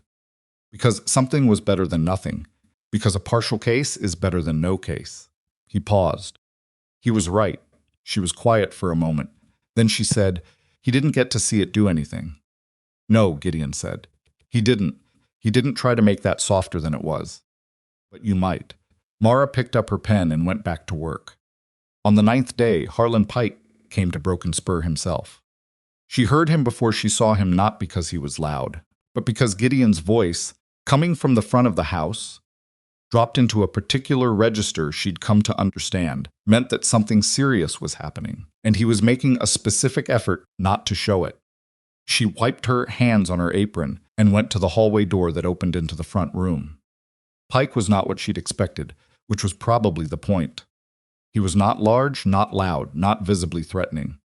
He was maybe 55, with a well-trimmed beard going silver at the edges, and a dark suit that was good quality without being ostentatious. The suit of a man who wanted to be taken seriously, without wanting to be resented for it. He had a face that was arranged, at this moment, into something warm and reasonable, the way a stage set is arranged to look like a real room. He saw her in the doorway, and his eyes moved to her face and stayed there for a long second. "Miss Ellsworth," he said. "Pleasant. Like seeing an old acquaintance." "I thought you might be here, Mr. Pike," she said. She stepped into the room. There were 2 other men with him, standing back near the front door, not the same 2 who'd delivered the letter, but the same general category of men. One of them was watching Gideon. The other was watching Mara. "I was hoping we could speak privately," Pike said to Gideon. "Just you and me, man to man. With Mara manages the operational side of this ranch," Gideon said. "Anything you need to say to me, you can say in front of her." Something moved behind Pike's eyes. It was there for less than a second, and then it was gone, managed back out of sight. "Of course," he said smoothly. "I've always believed women are more than capable of handling business." Nobody in the room responded to that. "I'm here because I think we've gotten off on the wrong foot," Pike said. He didn't sit down. He stood in the center of the room with his hat in his hand, comfortable, taking up the space a man takes when he's used to rooms arranging themselves around him. "I've heard there's been some concern about supply records. I want to address that directly. The letter you sent addressed it pretty directly," Gideon said. "The letter was a first step. I prefer to speak face to face." He turned slightly toward Mara. "I understand you've been spending time with some of the other women in the valley. Comparing notes, as it were." Mara said nothing. "I want to be honest with you," Pike said. He had the quality of a man who had practiced sincerity until it was indistinguishable from the real thing in ambient light. "There have been mistakes in my operation. My bookkeeper was not as careful as he should have been. I've let him go. I've corrected the processes." He spread his hands. What I'm concerned about is that these mistakes, which I take full responsibility for, are being used to build a narrative that doesn't reflect the reality of what I've done for this valley. What you've done for this valley, Mara said. He looked at her. I built the only reliable supply infrastructure in a 3-county area. Before my trading post, ranchers here were paying higher prices from less reliable sources and waiting weeks for deliveries. His voice had conviction in it, the practiced kind that sounds like it comes from the heart because it has been rehearsed until it does. Have there been imperfections? Yes. Am I perfect? No. But I have also kept families fed in ranches, operating through 3 hard winters, and I think I deserve the chance to correct my mistakes without having someone misrepresent. My father, Mara said. Pike stopped. You were going to say misrepresent. I want to know if the next word was going to be my father. She looked at him steadily. Her voice was not raised. She had made a specific decision to keep it flat, and even because she knew from experience, from watching what happened when she let emotion into her voice, with men like this, that anything she felt would be used to manage her, to make her seem unreasonable, hysterical, because the records my father kept were not a misrepresentation. They were a documented account, transaction by transaction, of what you did to the people in this territory. And I have spent the last month talking to those people, and everything he wrote can be corroborated. Pike looked at her for a long moment. When he spoke again, the warmth had not left his voice entirely, but something had shifted underneath it. The stage set was still standing, but the lighting had changed slightly. Your father was a troubled man in the last years of his life. He was struggling financially, he was ill, and I think his perspective was. Don't, Gideon said. His voice was quiet, very quiet. Pike looked at him. Don't talk about her father, Gideon said. Say what you came to say. Pike was quiet for a moment. He looked at his hat. Then he looked up, and the arrangement of his face had shifted not dramatically, just enough that the warmth was more obviously a choice now, and less obviously a reflex. I'm going to be direct, he said.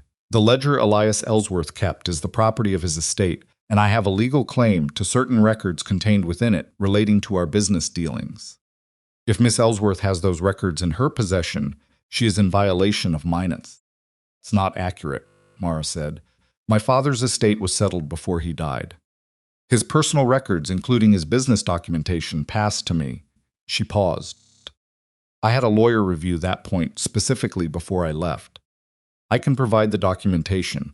Something went slightly tight around Pike's eyes. Furthermore, she said, copies of those records are no longer solely in my possession.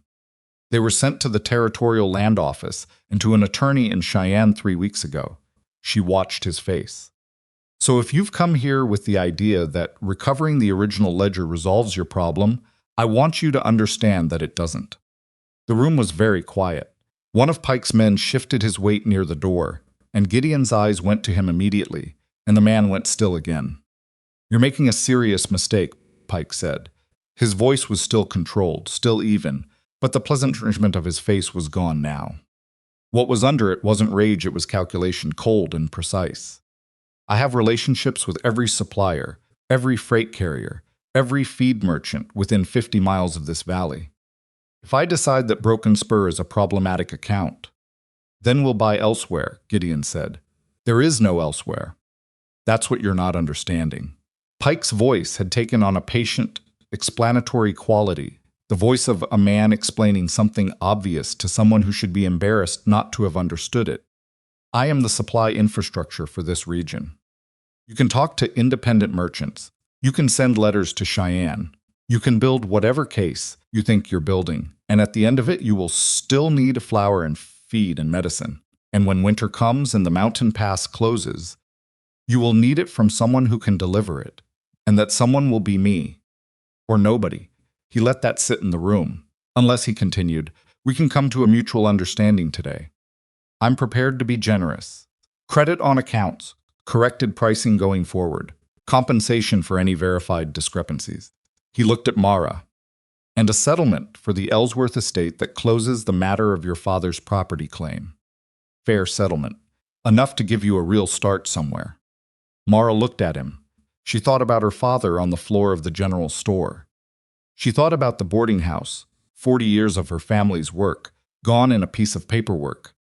She thought about Franklin Ames's bottomland and Clara Finch's 12 acres and Ruth Ames keeping her own books in secret for years because she didn't know what else to do. "No," she said. Pike looked at her for a long moment. Then he put his hat on. "I'll give you time to reconsider," he said. "I'm a patient man. You can leave now," Gideon said. Pike walked to the door. One of his men opened it. He paused on the threshold and looked back at the room, at Gideon, at Mara, at the ranch house around them. "Winter comes early some years," he said. "This could be one of them." He left. The door closed behind him, and all three of them listened to the hoofbeats going down the track and through the gate and away down the valley road. Gideon let out a slow breath. "He's going to do it," he said. "Cut us off." "Yes," Mara said, "but not immediately. He's going to try a few more things first." She turned away from the door. "We have a window. It might be small. What do we need?" "We need a meeting," she said. "Every rancher and homesteader in this valley who will come. Not to organize against Pike." She paused. "To organize without him. A cooperative purchasing arrangement, ranches, pooling orders, sharing freight costs, sourcing from suppliers outside his network." She looked at Gideon. "Can be done. It won't be easy and it won't be cheap at first, but it can be done." Gideon was quiet, thinking it through. "Some of them won't come. They're too scared. Some will." She thought of Franklin Ames's wife in the corner, quietly saying, "Sign it." "And the ones who come will bring their records and their names and their stories. And what we'll have at the end of that meeting will be something a territorial judge can't ignore." She went back to the kitchen. She had a meeting to prepare for and 3 days of regular meals to plan around it. And the pantry was showing some strain in the bean supply that she needed to address before the end of the week. She stood at the kitchen window for just a moment and looked at the road. Pike had said winter comes early some years. Mara had been feeding people through hard winters since she was 14 years old. She was not afraid of winter. She went back to work. The meeting happened on a Thursday, 6 days after Pike walked out of Broken Spur's front door. Gideon had ridden to 7 properties in 3 days, and Mara had sent letters with Eddie to 4 more. And by Thursday morning, there were 11 wagons and 14 horses tied along the fence outside the ranch house, which was more than Mara had allowed herself to expect, and slightly fewer than she'd needed to hope for. She had moved the kitchen table into the main room the night before, with Croft and Eddie helping, and set up every chair the house contained, plus 4 more borrowed from the bunkhouse. Still wasn't enough seating. Some of the men ended up standing along the walls, which was not ideal but was, she thought, probably accurate to the situation. Not everyone fully settled in yet, not everyone sure they were staying. She put coffee on and kept it coming, and she put the ginger cake out again because she'd found it helped, and she stayed at the edge of the room rather than the center of it while Gideon opened the meeting, because the men who were uncertain needed to see Gideon first. He was the one they knew. She was the one they'd decided about, and she needed to let that decision shift on its own rather than push it. Gideon was not a natural speaker. He knew it and didn't try to be one. He stood at the head of the table with his hands in his pockets and said, in approximately the same tone he used to describe weather or livestock conditions, that he'd found significant irregularities in his supply accounts with Pike's trading post, that he had reason to believe the same irregularities existed across the valley, and that he'd invited everyone here to look at the evidence together and decide what, if anything, they wanted to do about it. That was it.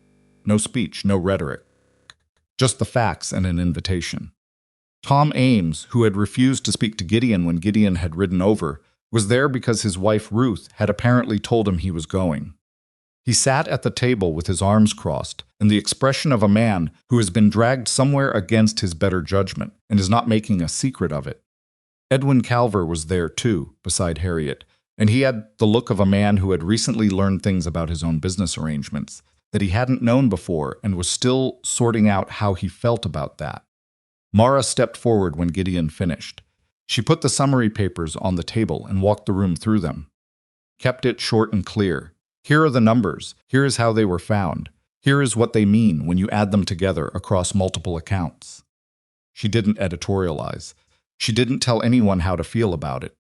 She just laid it out the way she'd lay out a pantry inventory, And she watched the faces in the room while she did it. The moment she watched for was the moment when a person stopped being skeptical and started being angry.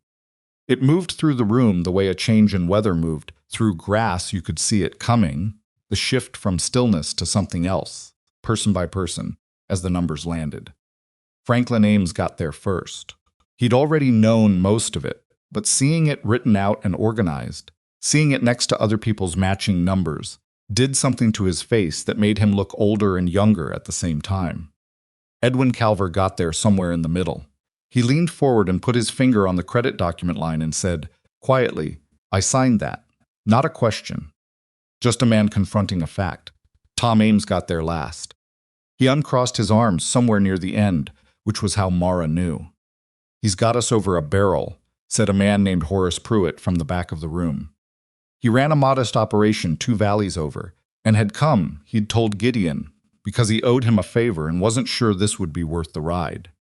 Even if every word of this is true, and I'm not saying it isn't, Pike controls the supply line. You cut ties with him. You've got nothing coming in through the mountain pass, and winter's 12 weeks out. 11, someone else said. 11 then. Point stands. The point stands if Pike's the only option, Mara said. He isn't. Pruitt looked at her. There's no other supplier with the infrastructures. There's no other single supplier with that infrastructure, she said. That's different. She turned to the table and spread a second set of papers, the supply sourcing work she'd been doing quietly for the past 2 weeks.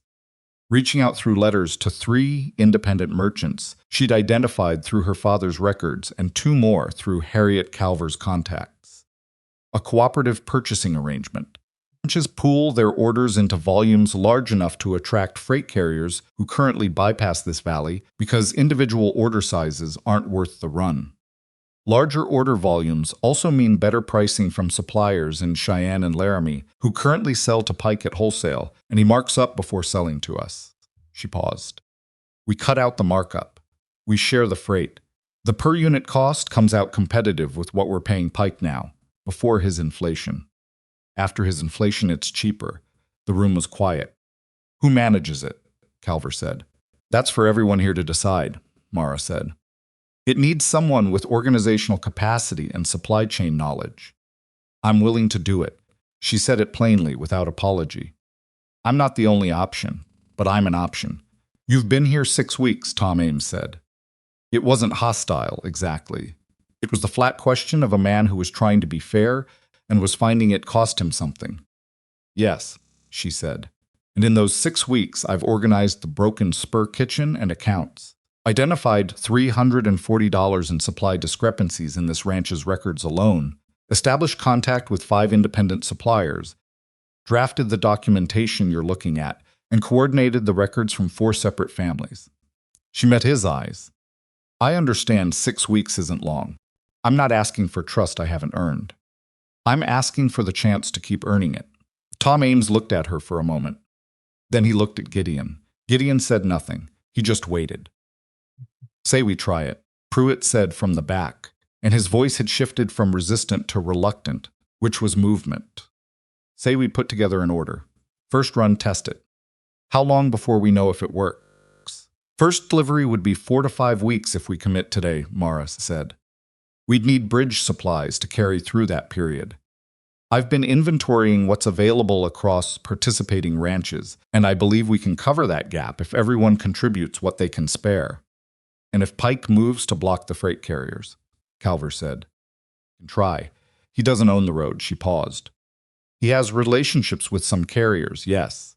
But the carriers work for money, and if our combined volume is large enough, the relationship with Pike becomes less valuable than the relationship with us. She looked around the room. That's his weakness. He built a monopoly by being the biggest single buyer, and single buyers are easier to hold. Coalition is harder. The discussion went on for another 2 hours. It was not clean or orderly. It was 11 ranchers with different concerns and different levels of fear and different amounts they stood to lose. And those things don't resolve themselves in one meeting around a table. Pruitt came around and then got nervous again and then came back. Tom Ames asked 17 specific questions about freight routing and got 17 specific answers, and then sat quietly for a long time before he said yes. Edwin Calver said yes relatively early and then spent an hour worrying about whether he'd said it too fast. At the end of it, 9 of the 11 had agreed to join the first cooperative order. The other 2 took papers home and said they'd think on it. Mara counted 9 as a significant number, because 9 was enough to make the freight volume work, and 9 names on a document was 9 times harder to dismiss than 1. After the wagons had gone, she sat at the kitchen table, with the coffee gone cold beside her, and did the arithmetic on the first combined order. It was real, complicated and imperfect and requiring about 15 things to go right in sequence, but real. Gideon came and sat across from her. "You did well in there," he said. "Tom Ames almost didn't." "Tom Ames did," he said. "That's what counts." She looked at the papers in front of her. "Pike is going to find out about this within the week." "Probably sooner." "Probably." He was quiet for a moment. "How long until the first delivery can realistically arrive?" 5 weeks if the freight carrier I've been talking to commits by Friday. If he doesn't, 6. And we've got 3 weeks of full supply at current usage. Maybe 4 if I tighten the ration some. She looked at him. "I can tighten them without it being noticeable. That buys us another week on the back end." He nodded. He looked at the table. He was doing the same math she was and arriving at the same gap, and they both knew it. "We'll manage," she said. Not because she was certain, but because certainty wasn't available, and they had to operate on something. She sent the freight letter the next morning, with Eddie riding hard to Cartwell, and she wrote the first consolidated supply order for 9 ranches, which was the most complicated document she'd assembled since her father's ledger summary. And she did it in a single sitting because she didn't want to leave it overnight and lose the thread. The response from the freight carrier came back in 4 days. He'd take the run. Per unit costs were exactly what she'd projected, within a few cents either way. She wrote out the cost breakdown for each participating ranch, what each owed, what each would receive, and sent riders with the papers to every ranch on the list. That was when the weather changed. She didn't notice it immediately because she'd been inside all morning with the accounts. It was Croft who came to the kitchen door at midday and said, "Sky looks wrong," in the tone of a man who has been watching Wyoming skies for 30 years and has learned what the wrong kind of clouds mean. Mara went out and looked. The sky to the northwest was the color of an old bruise, that specific yellow-gray that lives at the edge of serious weather. The air had gone still in the way that sometimes preceded heavy rain and sometimes preceded something worse. The temperature had dropped 10 degrees since morning. "How long?" she said. Croft tilted his head. "Tonight, maybe." "Tomorrow morning at the latest." She went back inside and looked at the pantry. The storm hit at 2 in the morning. She heard it before she felt it, a low sound that started as wind and became something else. A pressure change that woke her from sleep, with the same instinct that wakes animals before trouble arrives. She was at the window before she was fully conscious, and what she saw through the glass was snow coming sideways, which in August was not impossible in the higher elevations of Wyoming Territory, but was rare enough at this altitude that for a moment she simply stood there and looked at it. Then she went to the kitchen and started the stove. By morning it was clear this was not a passing weather event. The snow had accumulated 18 inches by dawn and was still coming, and the temperature had dropped to the point where Mara could feel the cold through the kitchen walls even with the stove running. The mountain pass to the east, the road the freight carrier would use, was closed. She knew that without being told. She could see, from the kitchen window, the shape of the mountains in the distance going white and then disappearing into cloud altogether. The ranch hands got the livestock into the barn. 2 families from outlying homesteads who hadn't made it home before the weather hit came in from the cold, stomping snow off their boots on the porch, the Finches, who'd been traveling back from a visit to the Ames place, and an older couple named Wardell, who'd been caught on the road entirely without shelter. Clara Finch came through the kitchen door, with her 2 young children pressed against her sides, and her face telling the story of the last 4 hours, without a word needing to be said. "Come in," Mara said. "Sit down, coffee's on." She did a head count.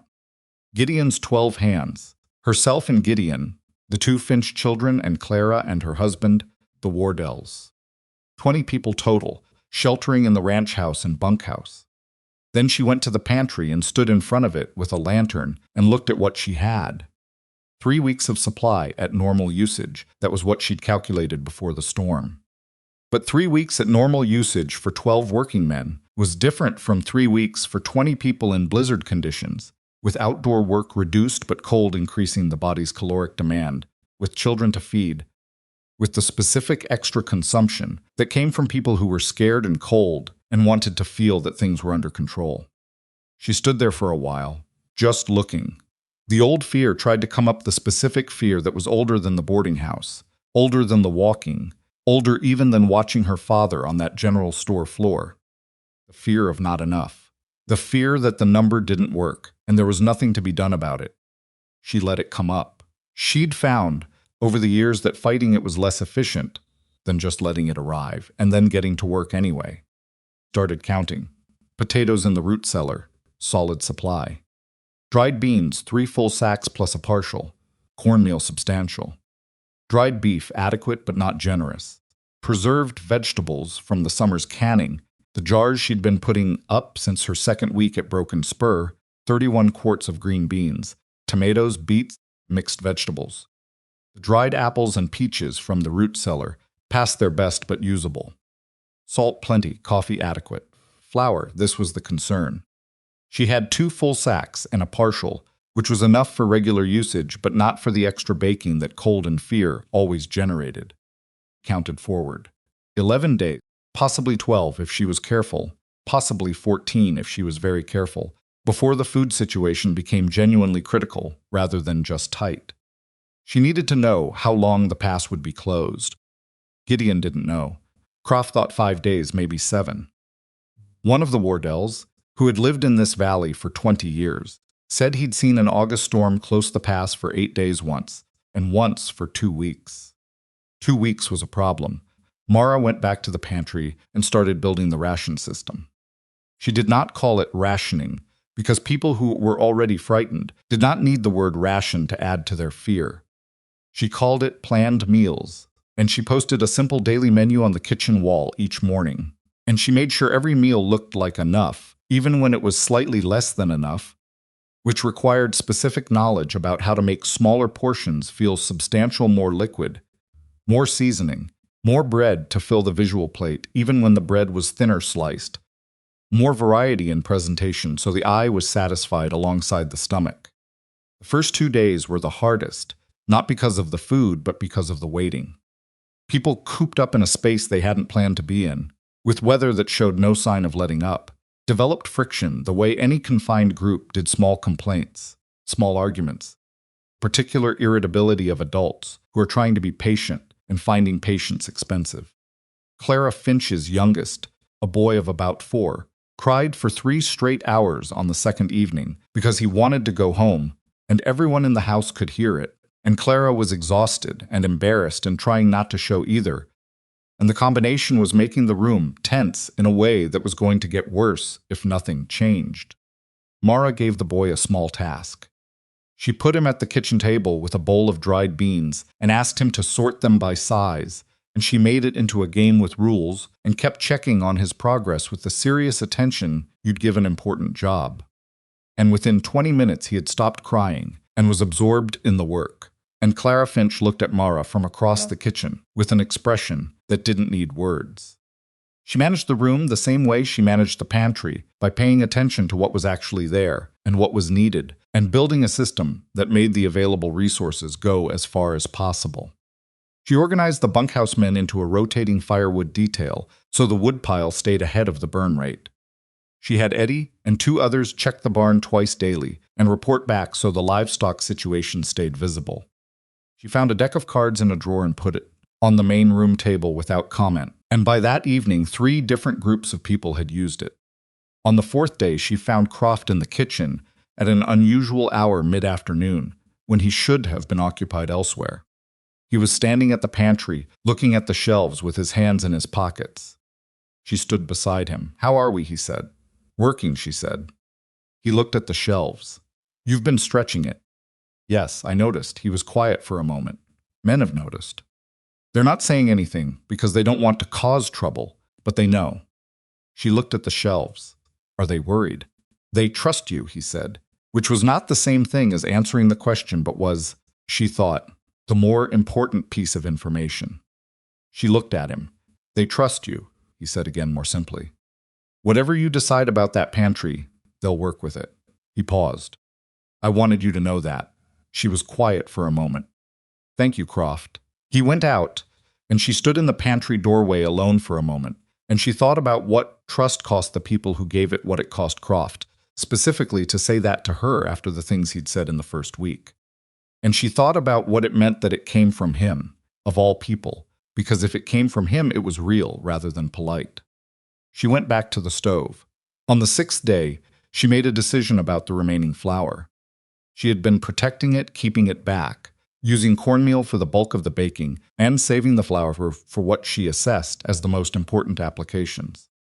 But on the 6th day, she looked at the people in that house, the Wardell husband, who was 70 and had a cough that was getting worse, Clara Finch's children, who were subsisting on child-sized portions and not complaining about it, which was somehow harder to watch than if they had been, Gideon's hands, who had been working in brutal cold for 6 days with fewer calories than they were spending, and she made the decision.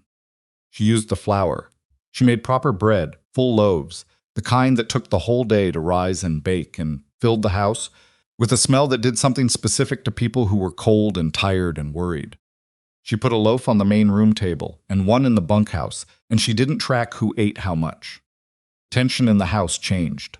Not dramatically, but something eased. The old Wardell man stopped coughing quite as much, or at least seemed to. Clara Finch's boy fell asleep at the table after supper, with his face on his folded arms, which was the sleep of a child who finally felt safe enough to let go. 2 of the hands who'd been snapping at each other for 3 days about the card game stopped snapping. Food was not only food, she had always known that. But she had never had occasion to demonstrate it at quite this scale before. Gideon found her late that evening, sitting at the kitchen table after everyone else had gone to sleep. She was doing the remaining pantry numbers by lamplight, writing in the margins of the supply summary she'd been carrying around for 2 weeks. How many days left, he said. 4, maybe 5. She looked at the numbers. If the pass opens in the next 3 days, we're fine. If it's longer, she stopped. If it's longer, we start making harder choices. She said it flat. I won't let anyone go without a meal. But what the meal looks like might change. He sat down across from her. He looked at the numbers she'd written. You've been carrying this alone, he said. It's my job. It's our ranch, he said, not correcting her exactly. Something else. She looked at him across the table. He was tired. She could see it in the set of his shoulders and the line around his eyes, but his face had the same steady quality it always had. That specific brand of calm that wasn't the absence of worry, but was something that existed alongside it. My father used to say the only thing worse than a hard situation was a hard situation where nobody was willing to look at it straight, she said. Smart man. He was. She paused. He was also the kind of man who would have handed everything in that room to someone else to manage, and not slept until he knew it was handled right. Is that what you're doing? I'm looking at it straight, she said. That's all I know how to do. He was quiet for a moment. Outside, the wind had dropped slightly, not gone, but reduced, the storm losing some of its insistence. Sky's changing, Gideon said. Croft thinks maybe another 2 days. 2 days, she said. Maybe. She looked at the numbers. 2 days was manageable. 2 days she could feed through with what was left, if she was careful, and she was always careful. Go to sleep, she said. You've been up since 4. So have you. I need to finish this count. He sat there for another moment, looking at her, and then he got up and refilled her coffee from the pot on the stove and put it beside her without saying anything. And he went to bed.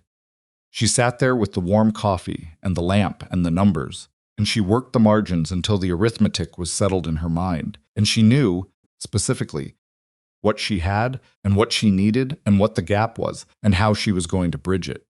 The pass opened on the 8th day. Not wide, just a narrow clearing, enough that a man on horseback could get through if he was careful and didn't push it. Gideon sent 2 riders at first light, and by midday they were back with word that the road east was passable, and the worst the snow had fallen on the high ground rather than the valley floor. The Finches and the Wardells left that afternoon, the children wrapped in every spare blanket Mara could put together, Clara Finch holding Mara's hand at the porch for a moment, before she climbed onto the wagon. "I don't know how to thank you," Clara said. "Come to the next meeting," Mara said. That's enough. 4 days after the pass cleared, the first cooperative freight delivery arrived. Came in 3 wagons, heavy wagons, well loaded, with a carrier named Duggan at the front who had, he said, been skeptical about the run until he'd seen the consolidated order and done the arithmetic on what it was worth. He was a compact businesslike man who shook Mara's hand with the same grip he used for Gideon's and asked where she wanted the flour. Told him exactly where she wanted it. They unloaded for 2 hours, Croft and Eddie, and 3 other hands working alongside Duggan's men. And Mara tallied every item against the order as it came off the wagons with the specific focus of someone who was not going to find another surprise discrepancy in a supply record if she could help it. Every item checked. Every count was right. She stood in the pantry afterward and looked at the full shelves. She had been looking at this pantry for 2 months now, at the uneven stocking, the gaps, the way certain things ran low, because the ordering system had been managed at a distance by a man who had every incentive to manage it imperfectly. She had been working against that deficit one careful meal at a time, one preserved jar at a time, one difficult conversation at a time. The shelves were full now. She didn't stand there long. There was supper to start, and the delivery tally to finalize, and the payment distribution to work out across 9 ranches. And the week after this one, a letter had arrived from the attorney in Cheyenne that she needed to respond to, because the Territorial Land Office had received the documentation she'd sent, and there was, apparently, a process beginning. She closed the pantry and went to the stove. Behind her, she could hear Gideon and Duggan on the porch discussing the next run, and Eddie stacking wood outside the kitchen window, and somewhere further off Croft saying something to the horses in the calm, repetitive way he used when he was settling them after a disruption. The ranch was working. She started on supper. The letter from the attorney in Cheyenne was 3 pages long and written in the dense, qualifying language of a man who was careful with what he put in writing, but the substance of it was clear enough. The Territorial Land Office had opened a formal inquiry into property transfers involving Harlan Pike's trading company across a 3-county area, and the documentation Mara had sent her father's ledger, the supply discrepancy summaries, the signed statements from Franklin Ames and the others had been sufficient to initiate the process. Sufficient. Not conclusive, not finished, just enough to begin. She read the letter twice at the kitchen table, early morning before anyone else was up, and then she folded it carefully and put it in the satchel beside her father's ledger. She had learned not to feel too much about intermediate steps. An inquiry was not a resolution. A process begun was not a process completed. She had watched her father believe, too early, that the truth being visible meant the truth would be acted on. And she had watched what happened when that belief met the actual speed of institutions. The land office moved at its own pace, which was not the pace of urgency or justice, but the pace of paperwork and review periods and officials with full desks and limited authority. But it was moving, and moving was different from stopped. She put the coffee on and started the biscuits and thought about what came next. What came next was the second cooperative order, which she'd been working on for a week already. The 9 ranches had all paid their share of the first delivery on time, some of them barely. Edwin Calver had needed an extra 4 days and had been embarrassed about it. But he'd paid, and 2 of the ranches that hadn't joined the first order had sent word asking to be included in the second. That brought the coalition to 11 ranches, and 11 was enough volume that Duggan had offered a better freight rate for the second run than the first. The arithmetic kept improving. That was the thing about cooperative arrangements that Pike had probably understood before. Most of the Valley did. That the value of a monopoly was not just in the markup, but in preventing the alternative from developing. Once the alternative existed and started working, it gained its own momentum. Every delivery that arrived on time and at the projected cost was an argument that didn't need to be made in words. Croft had told her, in his particular sideways fashion, that 3 of the hands had mentioned to him that they were glad she was managing the accounts. He hadn't said it to compliment her. He'd said it the way he said most things, as information he thought she should have. She'd taken it the same way. The inquiry results took 4 months. In that time, the cooperative completed 3 successful deliveries, brought in 2 more participating ranches, and established a small physical storehouse at the edge of Broken Spur's eastern pasture, a simple structure, timber frame, solid roof, built by a rotating crew of hands from 5 different ranches over 3 weekends. Mara had designed the shelving layout herself, which Croft had looked at for a long time before saying it was efficient, which she had understood was high praise. She also, in those 4 months, got a letter from Clara Finch saying that her husband had been approached by a man representing a buyer interested in their remaining acreage, and that the offer had looked very similar to the arrangement that had taken their first 12 acres, and that Clara had recognized it and told her husband, and that her husband had said no. That letter Mara kept separate from the business papers, kept it in the pocket of her everyday dress for about a week before she put it away. The formal inquiry results arrived in December, just before the mountain passes became genuinely difficult for the season. She was at the cooperative storehouse when Gideon rode up with the papers from the post rider. She was in the middle of tallying the inventory against the 3rd delivery, manifest a job that required both hands and most of her attention, and she heard him coming and looked up and saw his face and put the manifest down. "Read it," she said. He handed it to her instead. The Territorial Land Office had found sufficient evidence of fraudulent debt instruments across 14 documented property cases to refer the matter to the Territorial Court. Pike's Trading Company was formally enjoined from conducting new property-related financial instruments pending the court proceedings. 2 of his commercial partners, men who had served as front buyers in several of the land transactions, had cooperated with the inquiry in exchange for reduced liability. Their testimony, the letter stated in careful legal language, had substantially corroborated the documentary record. 14 cases. Her father had documented 11. The inquiry had found 3 more. She read it twice, standing in the doorway of the storehouse, with the December cold coming in around her, and then she handed it back to Gideon and went back to the manifest. He stood there for a moment. "Mara, I know," she said. Kept her eyes on the numbers. "That's I know." She put her finger on a line in the manifest that wasn't adding up. "This barrel count is off. Can you check the back left corner for me?" He was quiet for a second. Then he went to check the barrel count. She wasn't being cold about it. She just needed the manifest to be right, and needed the moment to be ordinary for a little while longer. Because if she stopped and made it large, she wasn't sure what would happen, and there were still 4 hours of work ahead of her, and people depending on the numbers being accurate. She finished the tally. The barrel count had been a recording error, not an actual shortage, which was a relief. She locked the storehouse and walked back to the ranch house with Gideon in the thin winter light, and she didn't say much, and he didn't push her to. After supper, when the hands had gone to the bunkhouse and the kitchen was quiet, she took her father's ledger out of the satchel and put it on the table. She hadn't opened it in 2 months. She'd sent it, or rather the copied summary she'd made from it, to the attorney and the land office. And since then, the original had stayed in the satchel because opening it cost her something she'd been spending carefully. She opened it now.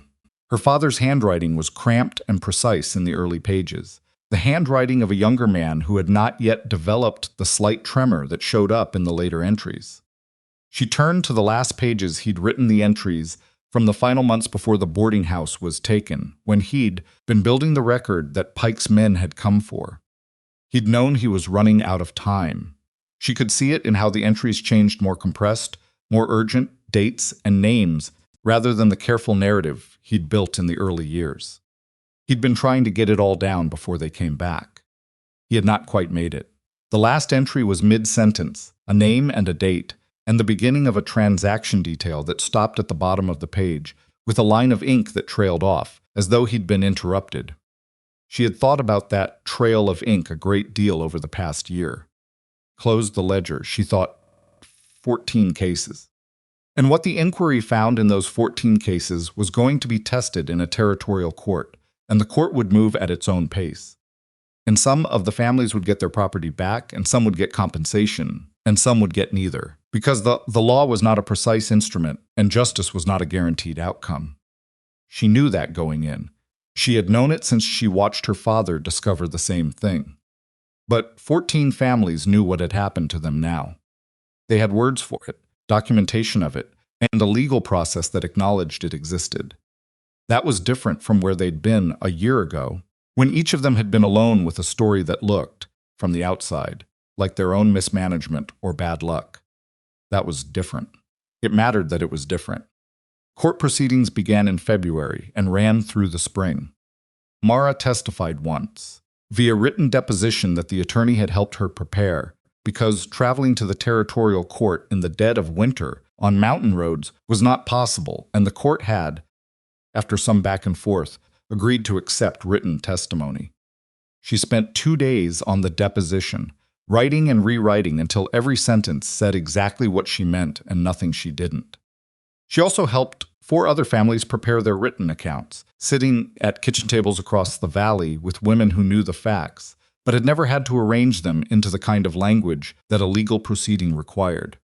Ruth Ames had the sharpest memory of any of them dates, amounts, exact phrasing from conversations with Pike's representative, and her written account was devastating in its specificity. Harriet Calver's documentation of the fraudulent credit instrument was so clear and well organized that the attorney wrote Mara a brief note saying it was the strongest single piece of documentary evidence in the case.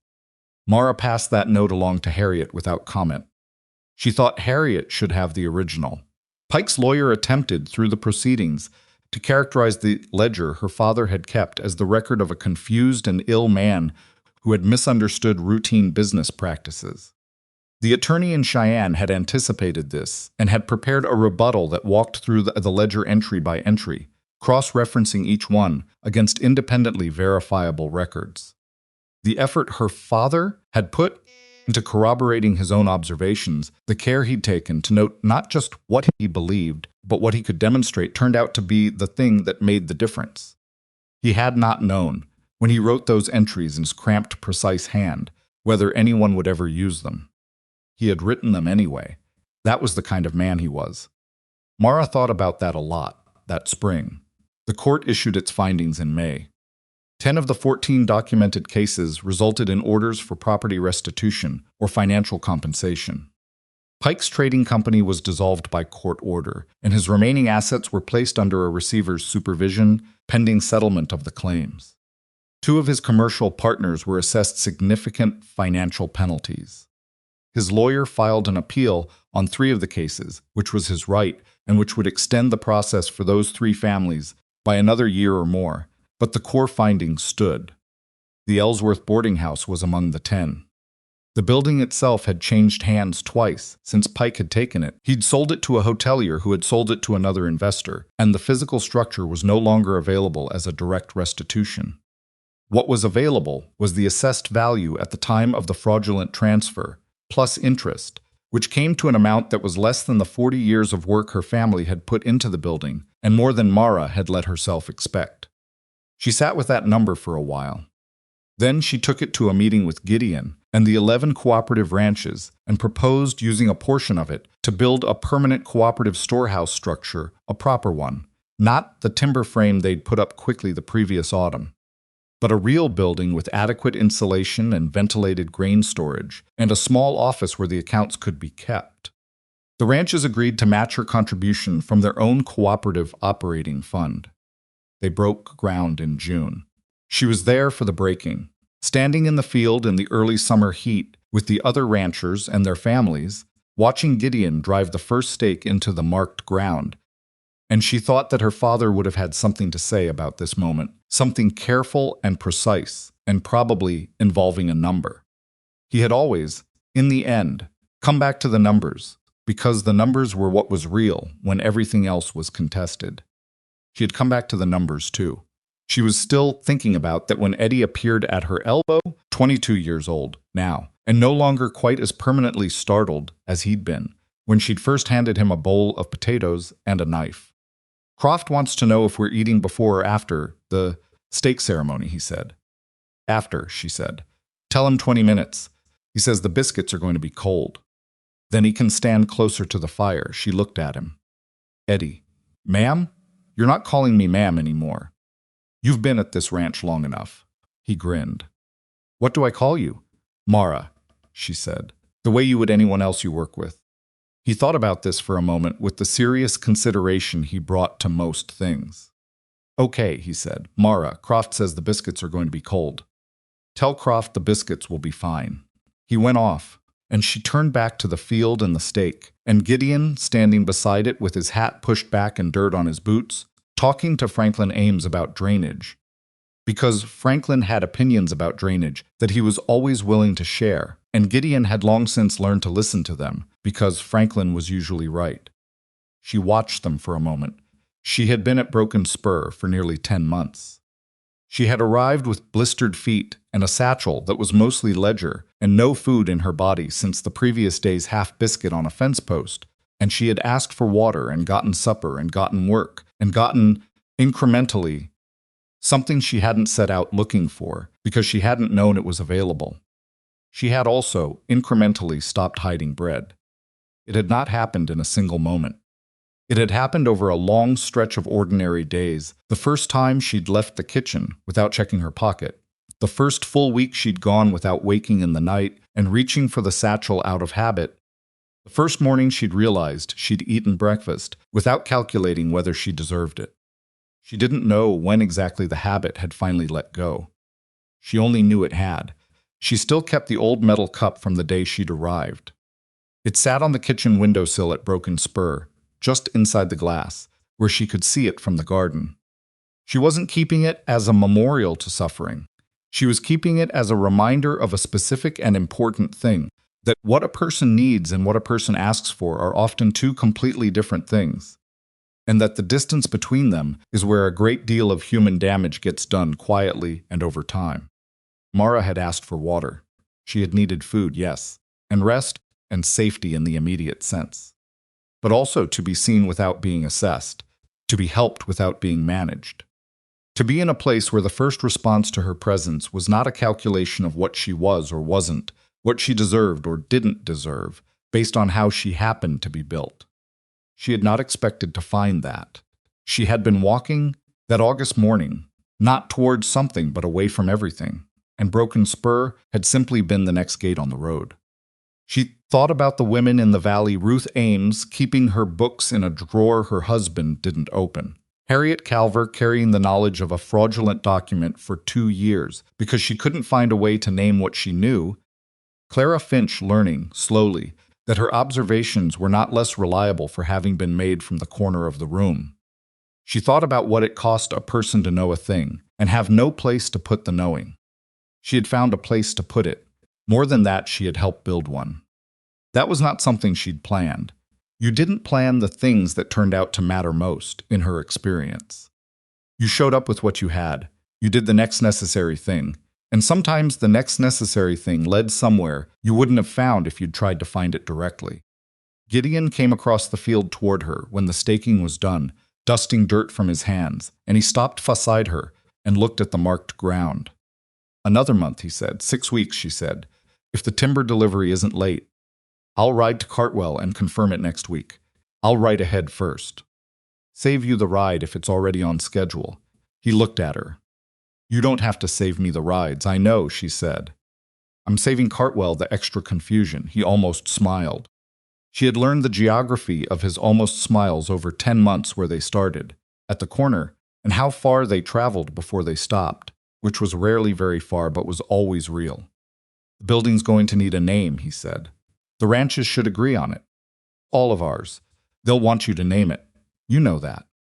She looked at the marked ground, at the stakes, at the field that would, in 6 weeks, hold something permanent and useful, and built by people who had decided that enough of them together could do what none of them could manage separately.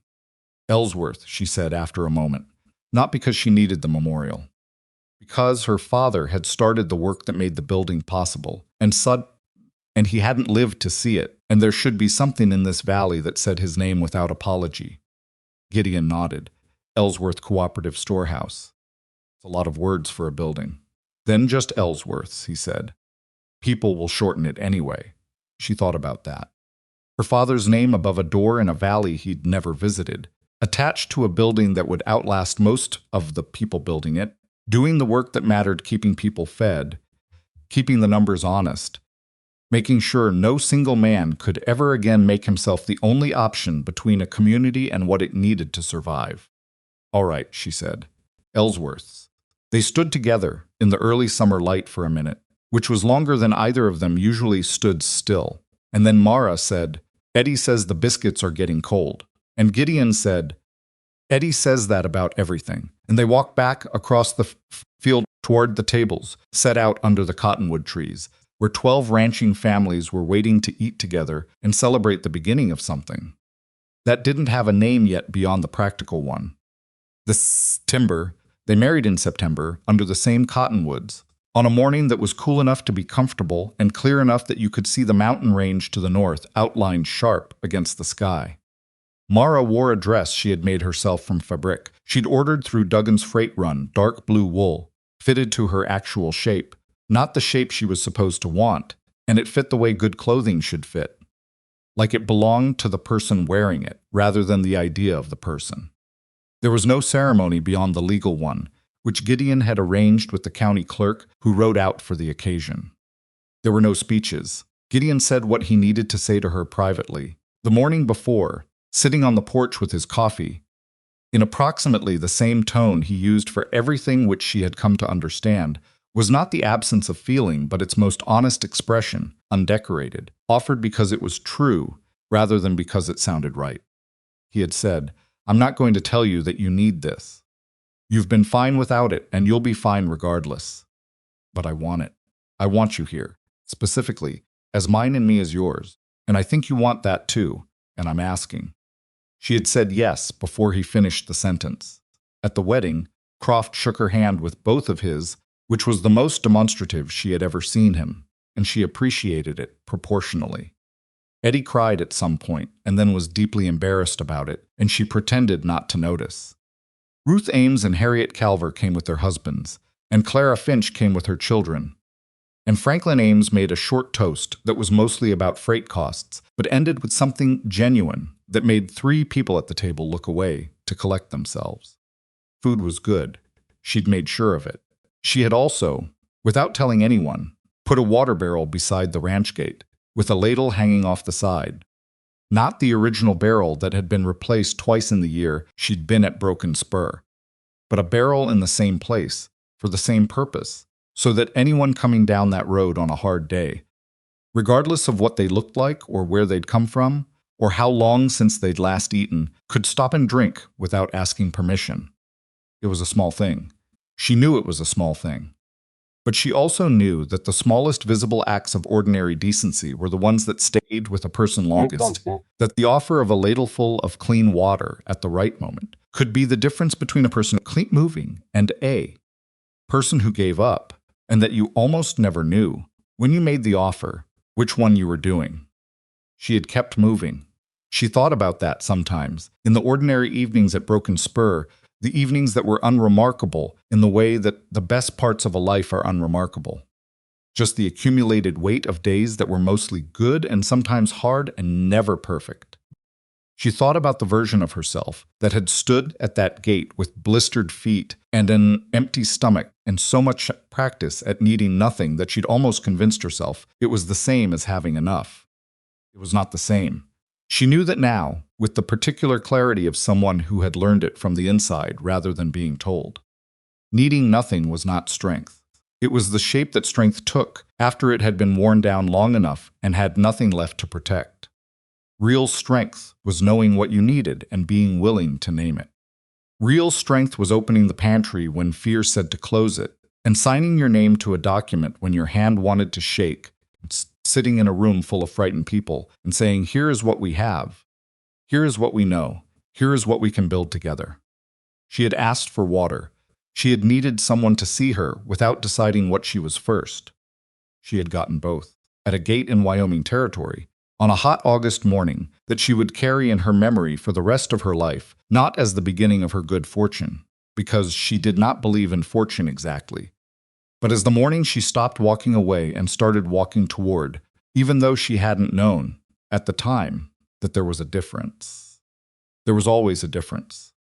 She kept the old cup on the kitchen windowsill, and she kept a spare place at the table, and she never once, in all the years that followed, looked at a hungry person and made a judgment about what their hunger was allowed to look like. Because she knew from her own body, her own long walk, her own careful hand on a satchel that held the only truth that mattered, that hunger wore every face there was.